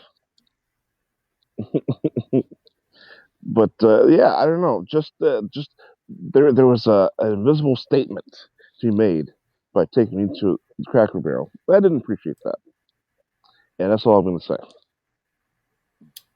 That's interesting. I thought you were going to say a whole lot more about it, but apparently you're a man of few words today. Yeah, to be continued. You're going to be seeing a lot more of this. And here is the really frightening part, because I didn't include it in this week's list of topics because we were already at 7 already. But, in the past 2 or 3 weeks, I have seen Gavin Newsom, for instance, talk about starting to quote unquote play tough with the with the right. And I've also twice in the last 4 weeks seen sharing on Libs of TikTok of TikTokers openly talking about engaging in violence against people with Trump and MAGA hats. And I'm starting to see more and more. And I'm already, for instance, in Canada, the big issue right now is Alberta separation. And one of the big things that comes up around Alberta separation is that you're seeing people go out and champion it. And there's already been a couple of videos that I've seen where individuals have actually started to try and pick fights with people who are in support of it, right? So this is going to escalate. Don't make any bones, don't deceive yourself. This is going to escalate. And it's potentially going to get violent, especially for instance, and again, I didn't put this in here, that judge who says that they can't have any more transfers out to that quote unquote alligator Alcatraz spot in Florida. And they're acting like that's a big win. It's not the win you think it is. It's gonna get shut down on appeal, and that judge is not going to be given access to anything around government activities ever again, right? So it's they're starting to lose in the courts as well. So I mean, when the court options start to dry up, that's when you're going to actually. We've already seen examples of violence, by the way. There's already been, for instance, that guy who killed those firemen in Idaho. And there's also that group of Antifa activists that went up and tried and shot up that ICE compound on the border. So this is not something that's new. You're going to start seeing more and more of that as we go along. But that is an aside, and we will cover it when we get to it. In the meantime here, I will just move on to the next topic here. Let me just timestamp this. Okay, come on, teams. All right. Come on, teams. Oh, man, why the hell? This is another thing about if it wasn't Cloudflare, when it comes to teams, I mean, the site is just so freaking twitchy. It is. It is like super goddamn twitchy. Like it just sometimes it just won't come up at all. And that's just something else that I have noticed. But anyway, let me go into this. The next topic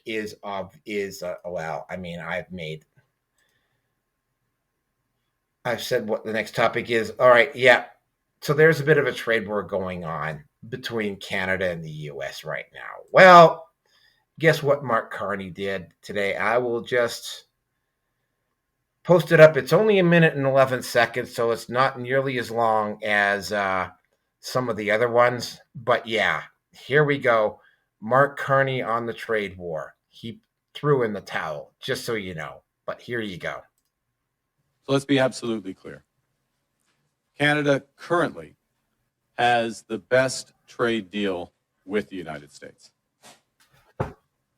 And while it's different from what we had before, it is still better than that of any other country. So as we work to address outstanding trade issues with the United States, it's important, it's vital. We do everything we can to preserve this unique advantage for Canadian workers, Canadian businesses. And doing so will require both building on a soon-to-be revised CUSMA, our free trade agreement with the U.S. and Mexico, as well as developing a new form of trade and security partnership with the United States. In this context, and consistent with Canada's commitment to CUSMA, I'm announcing today that the Canadian government will now match the United States by removing all of Canada's tariffs on U.S. goods specifically covered under CUSMA.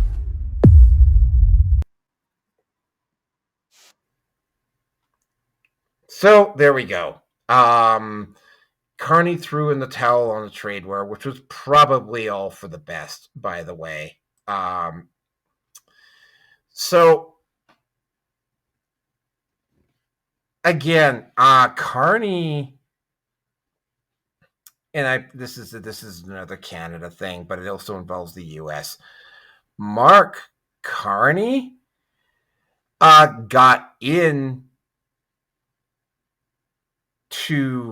won the prime ministership because he kind of caught Pierre Polievre kind of sleeping at the wheel over the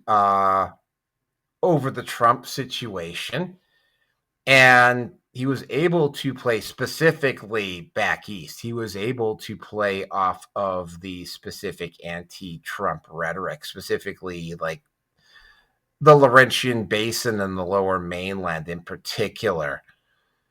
And he was able to come into power, and he made a lot of noise, but when he actually met up with Donald Trump, he actually threw in the towel pretty goddamn quickly. And, the whole situation with that is the fact that, this is not a particularly smart move. Carney is walking, because of Alberta separation, Carney is walking on a very, very tight line right now. He cannot afford, in particular, to be alienating. Definitely cannot afford to be alienating Alberta at this point, because Alberta, and this has been said a number of times, Alberta is paying for the bulk of the social services in a lot of the provinces, in particular with Quebec. And, he cannot really be in Canada. The specific issue that is taking place in Canada, as opposed to the United States, is that Canada is much more heavily urbanized than the United States is. like the majority, like a far larger majority of the citizens of Canada live in the urban areas than do in the US. And a lot of that has to do with the weather, by the way.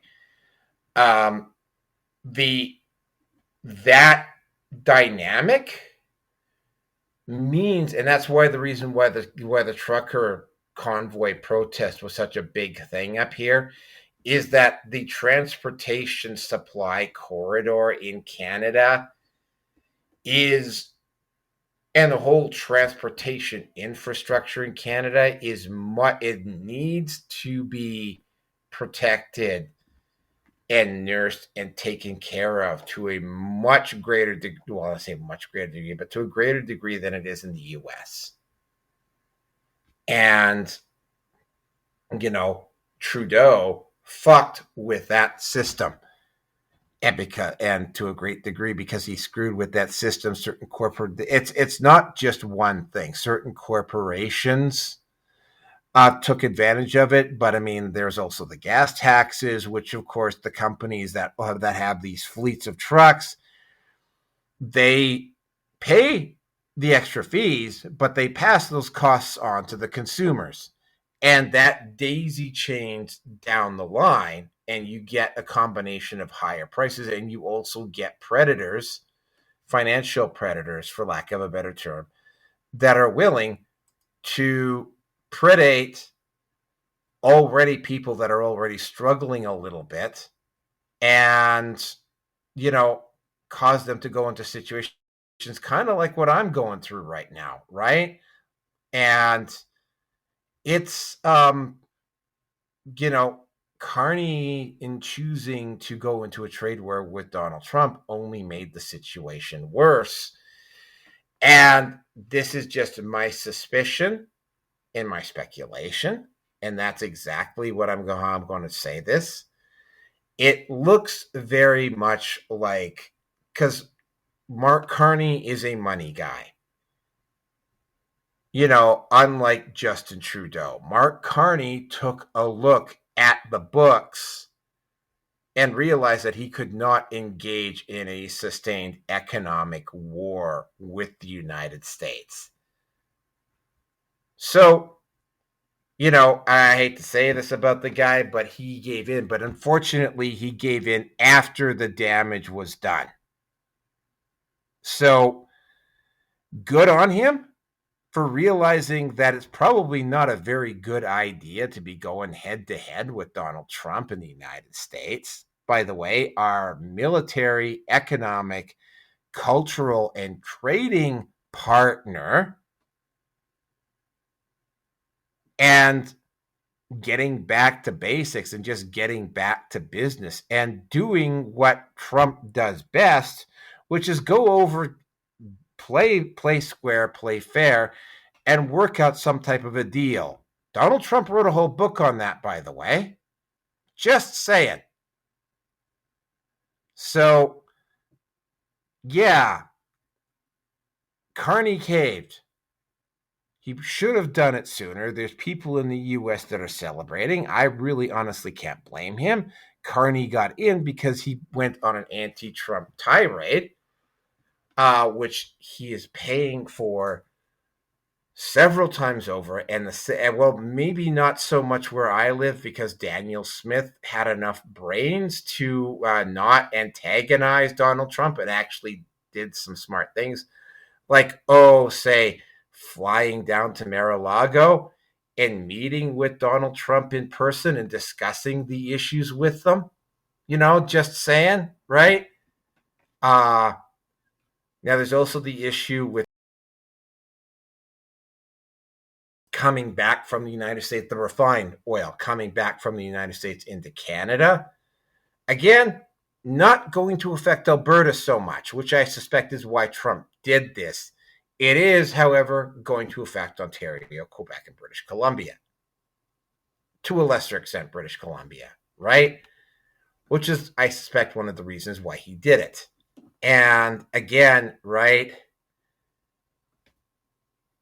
Carney decided to fuck around, and now Mark Carney is finding out.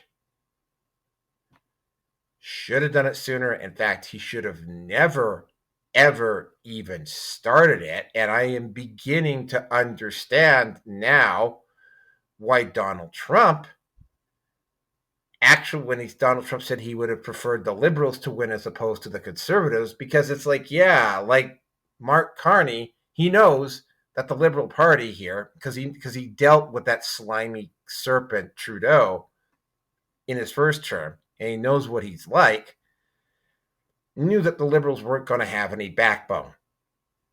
And, well, this is what you get. And with that, I'm going to turn it over to V.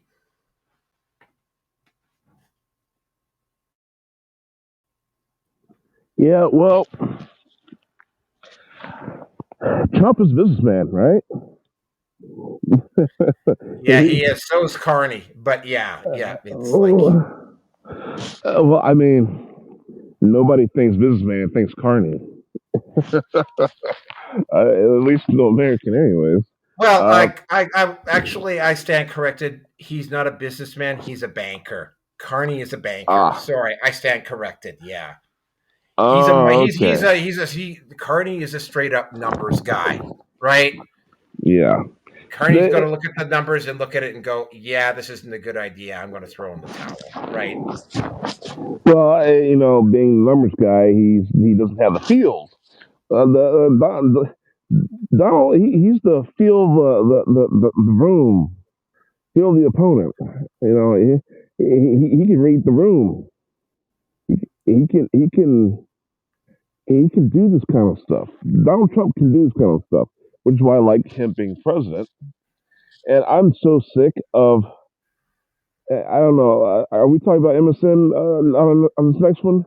Yeah, we're talking about MSNBC. Okay, next. so Yeah. I'll reserve my next comment. But oh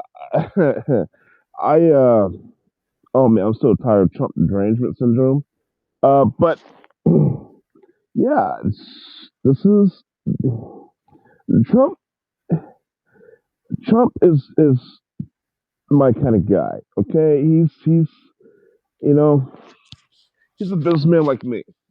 I've got I've got deals where I go and I do something for somebody, and it's like I'm taking 70%.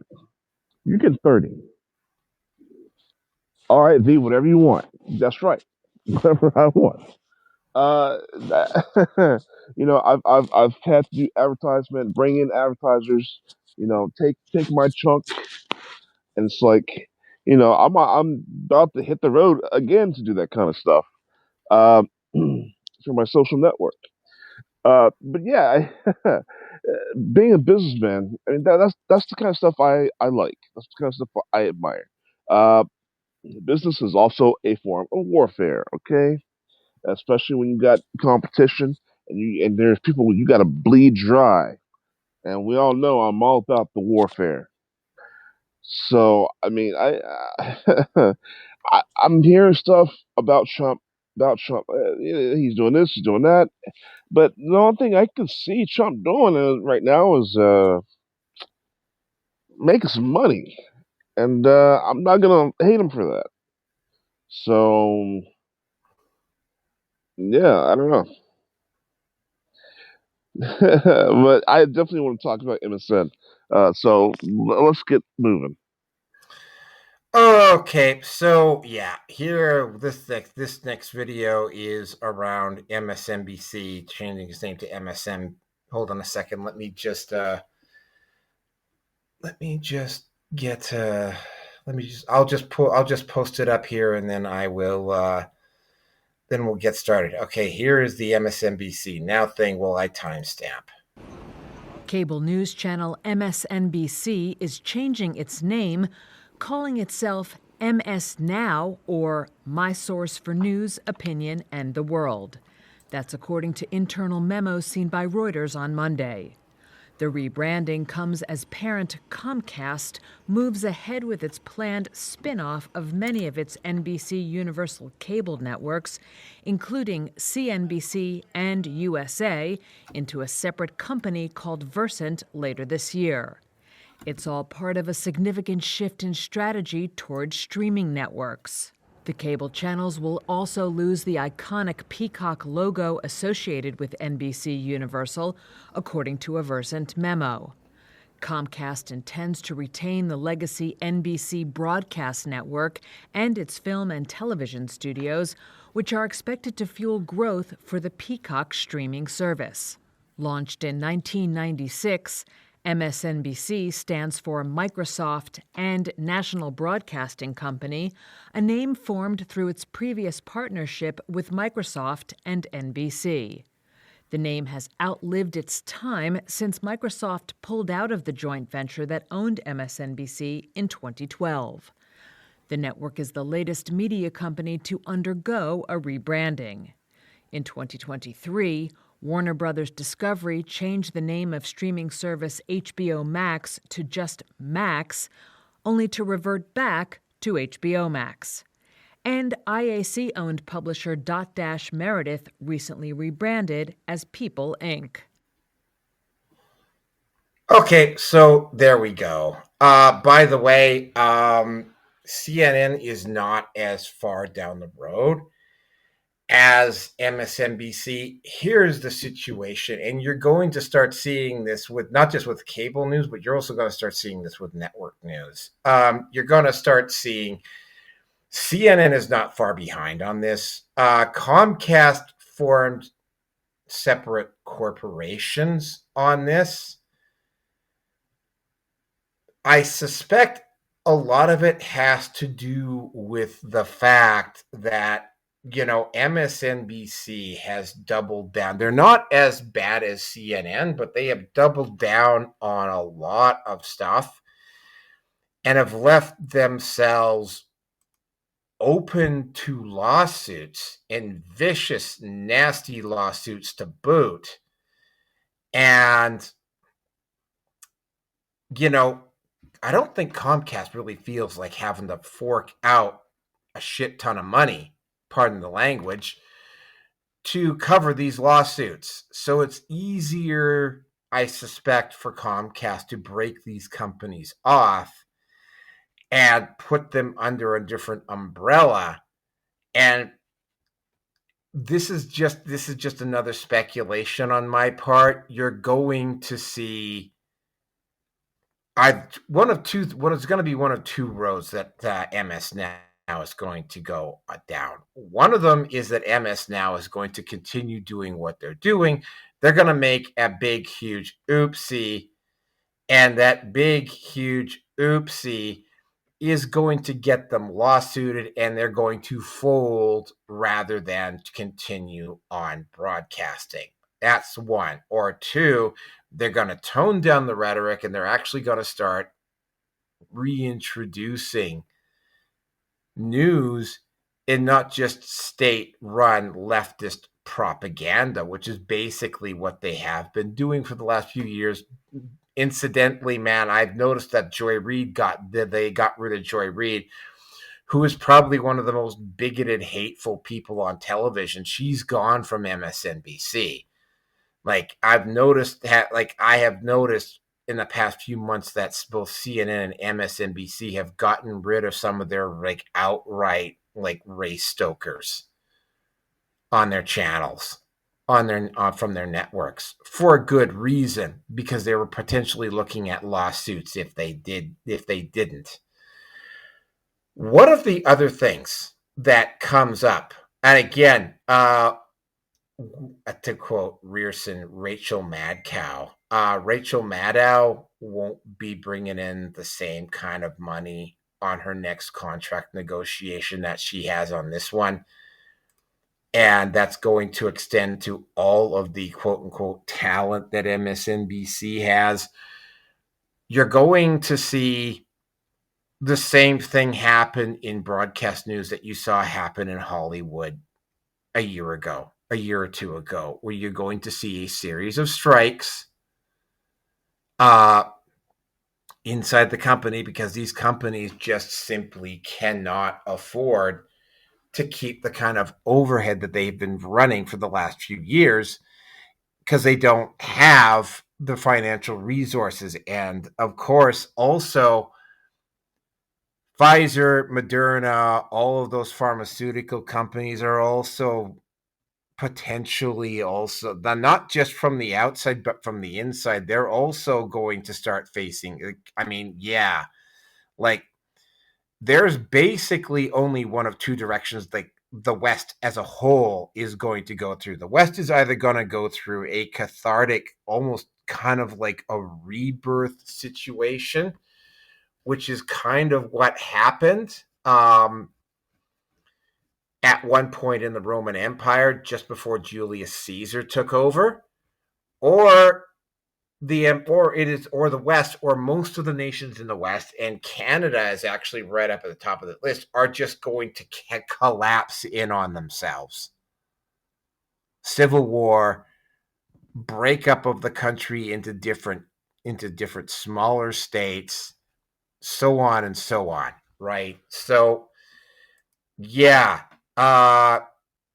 can't say that I'm overly surprised about this. Comcast is simply just protecting its ass, to be quite honest with you. That's my impression of the situation. Yeah, the whole thing with, and by the way, the logo, and I will just bring it up really quickly here. MS Now. Somebody on Twitter pointed out that actually could easily be translated into Ms. Magazine, National Organization of Women. That would also be a very stupid move if they went full feminist, because at this point, right, the manosphere is, and I got to keep saying this because a lot of people don't like hearing it, but it's true. The manosphere is growing at a shockingly fast rate. Like, shockingly fast rate.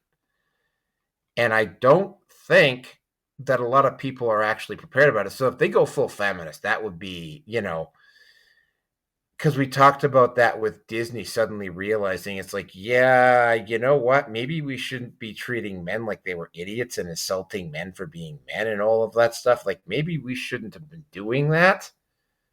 But you know what? They did. And that's on them. So, yeah, really, there's not that much else to say about it.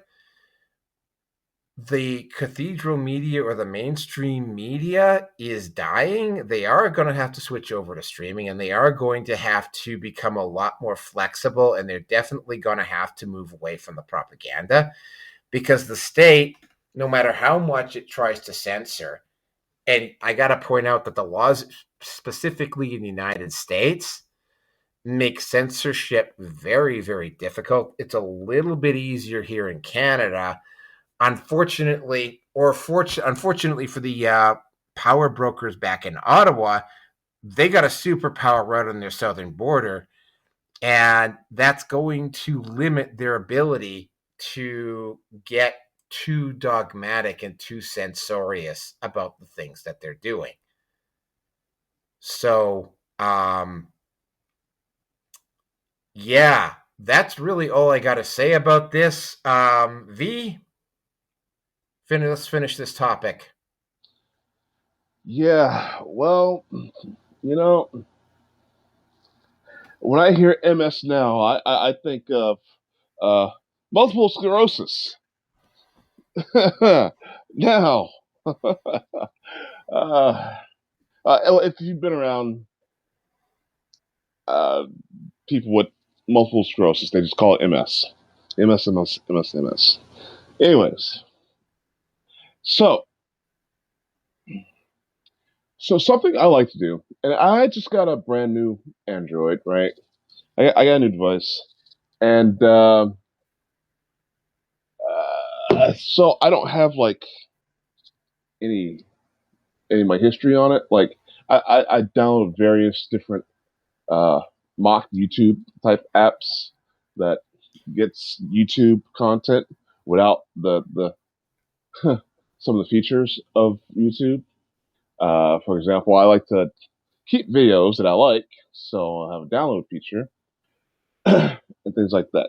So, anyways, so no history pretty much on this device, and as some of you guys may know, I don't I hate the sound of silence when I'm trying to sleep. I need some sort of noise. I need something. Preferably, I don't watch TV anymore. I haven't watched cable television really since I was 12. Um, so, I like to have some sort of video still going on in the background.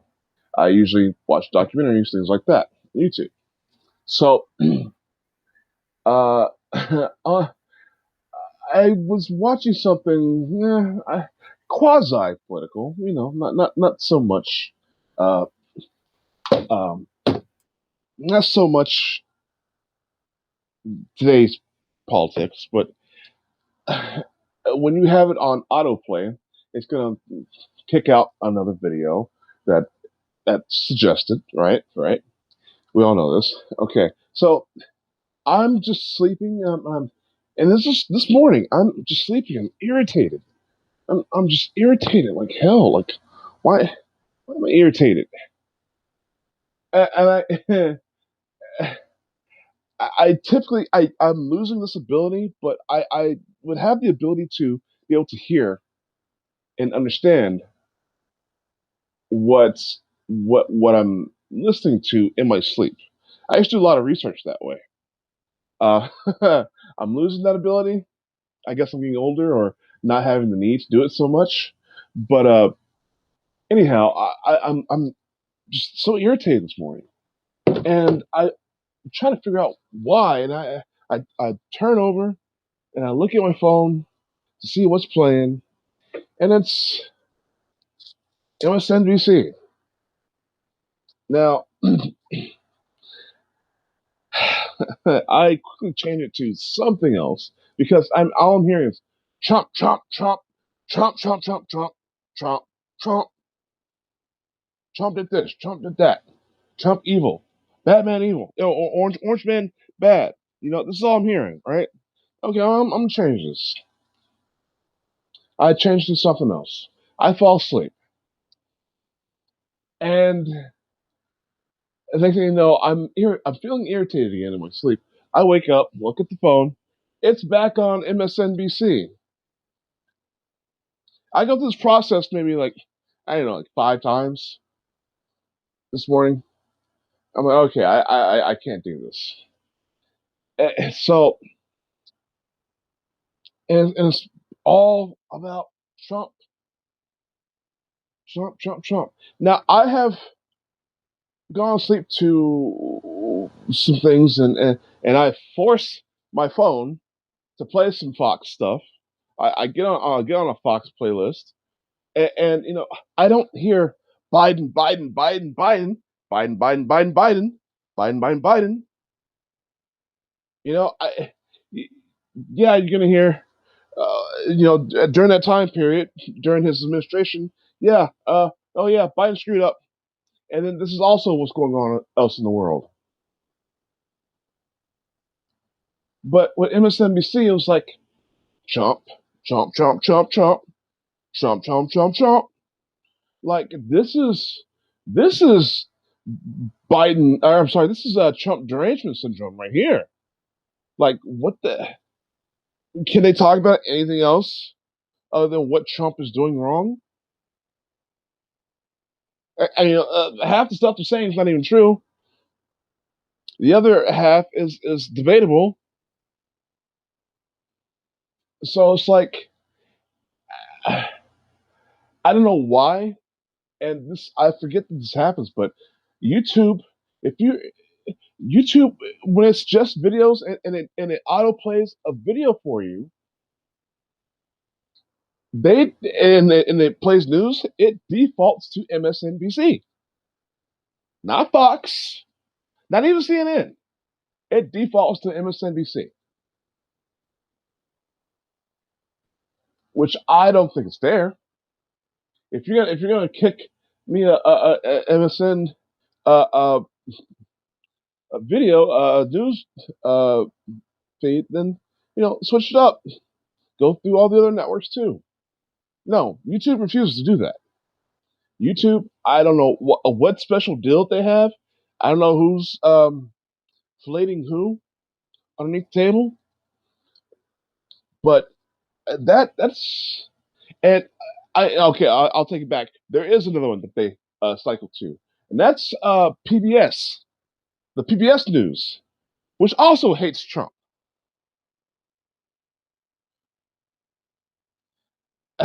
There's so many PBS documentaries about hating Trump. It's unbelievable. I think there's more documentaries about Trump than any other president. So it's like I've been bombarded with Donald Trump hate, and it's like, okay, is there anything else going on in the world? Trump, Trump, Trump, Trump, Trump. I'm not. I mean, yeah, I guess you say I'm Team Trump. As long as he's making money, I don't care. As long as he's, I mean, the stuff that I see him doing, and and this is going to be fun, by the way. I've been packing today, so I'm about to take a trip to go and pick up my, I guess you can call her my adopted mother, and she hates Trump. She she's one of these people who's rushing all of her plans, and she's making doomsday plans. She's making plans of getting out of the country because Trump was a Nazi and he's about to turn everything upside down, and the world's about to end. She's one of these people. So I just, whenever we talk, maybe you should ask her where she's gonna actually go. she's out of the country. She doesn't care. she might rent an apartment from someone from my woman's side of the family. They have tons of property. Anyways, so when she talks, I just let her talk. I don't debate her. I don't do anything. I just yeah, okay, yeah, alrighty. But yeah, she swears he's the next Hitler. It's like, okay, well, oh, that's just historically not even remotely accurate. But yeah, we won't go there. Well, it's funny calling him a Nazi because, like I said, all the stuff he's been doing is the stuff I would be doing. All the stuff he said is the stuff I would have said. I'm the kind of I'm the guy. I'm that guy. I will walk to a room. If there's a meeting, whatever, I'm gonna sit down. I'm gonna put my balls on the table. I'm gonna look around, see if anybody has a problem with that. Anybody has a slight eyebrow lift, I'm gonna ask them, what the hell do you want? You got a problem? That's the kind of guy I am. So I'm probably worse than Trump, to be honest with you. So it's a good thing I'm not president because I would just be making the deals. I'd be making people. Listen, it's all the stuff he's the school fitness test stuff. I did that when I was a kid. I don't know when. Well, yeah, I don't know. It's sometime I guess after I graduated high school, but I didn't know they got rid of that. So that was like a no-brainer. Like, yeah, let's reinstate that. Yeah, Gen Z and Gen Alpha, yeah, they're all pudgy. They're soft. These kids are soft. I don't know who wants to molest them because they're soft. Let's get these kids. Because they are looking at a freaking screen 8 hours out of the day. Let's get them on. Let's get them working out. Let's get them. Because if the Russians invade, like my my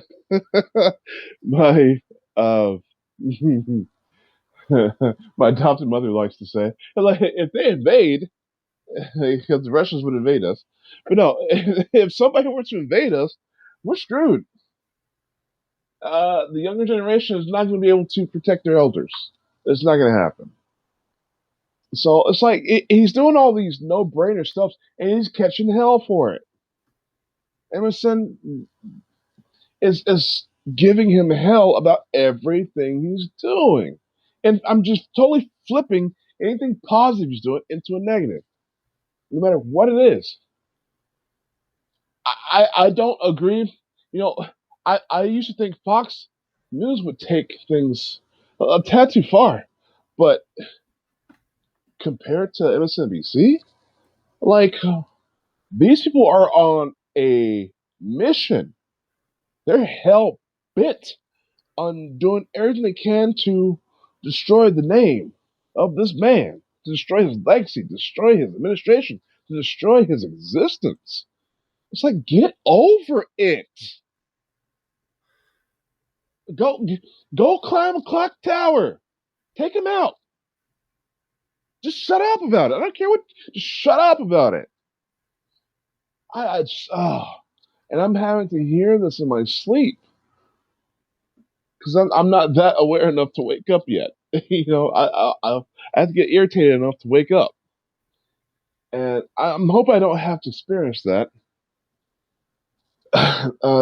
this following morning here, coming up morning, because I've got things to do all day. I don't need to be tired because I'm irritated from hearing Trump derangement syndrome from MSNBC.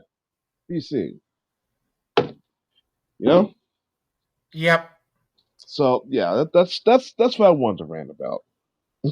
Go ahead. Okay, so I will. I'm just gonna go back here. We're just about done tonight. I actually just took a look. I don't know why it didn't appear till now, but I actually have to go call dispatch to find out whether these two shifts, because both of them one of them starts in a little over 3.5 hours, and the other one starts at 7 a.m. my time. So I gotta figure out which one of these I want to take, because I actually gotta now have to go immediately to bed here. But before I was going to say, I'm pretty tired. I'd like to go to sleep myself. Yep. So I will prick this out with another Edmonton Filmmakers Group video. By the way, because what I've started doing is I actually have started posting up funny videos and whatnot and funny shorts. If you've got something you want to have featured, I will be happy to show it on this channel in between topics if you'd like. But for now, from the Edmonton Filmmakers Group, I present to you Working in Hell, and then I will wish to show. Then I will also go over. I am also at. Hold on a second here. I'm just going to throw the banner down. There's the banner. Patreon at the Red Pill Nation. I should have mentioned this right at the very start.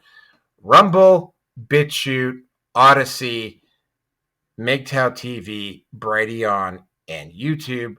Minds, Gab, MeWe, Facebook, TLB Talks, and Getter. Those are the videos that I am at. Hold on a second here. And now, without any further ado, I bring to you Working in Hell, and that will take us out for tonight.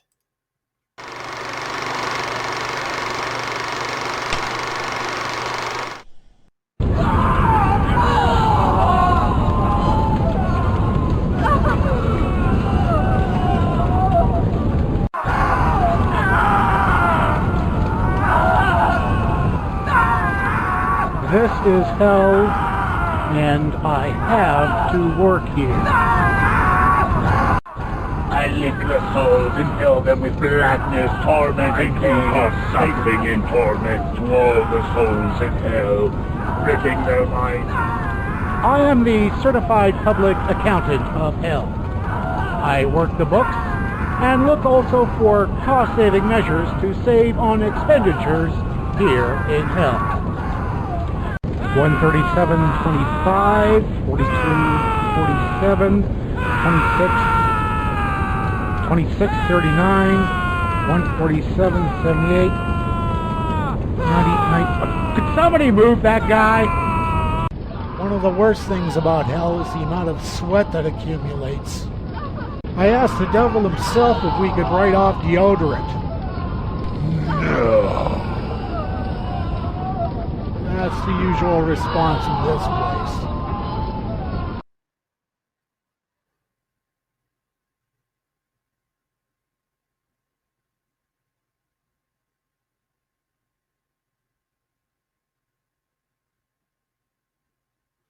And that is it for tonight, folks.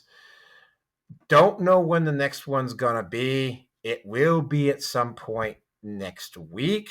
I have a very busy schedule. I have to immediately get off here, and I have to, strangely enough, at 1:21 in the morning, I have to call someone up here to square away a shift. Thank you very much for listening to me tonight. I will see you on the next one.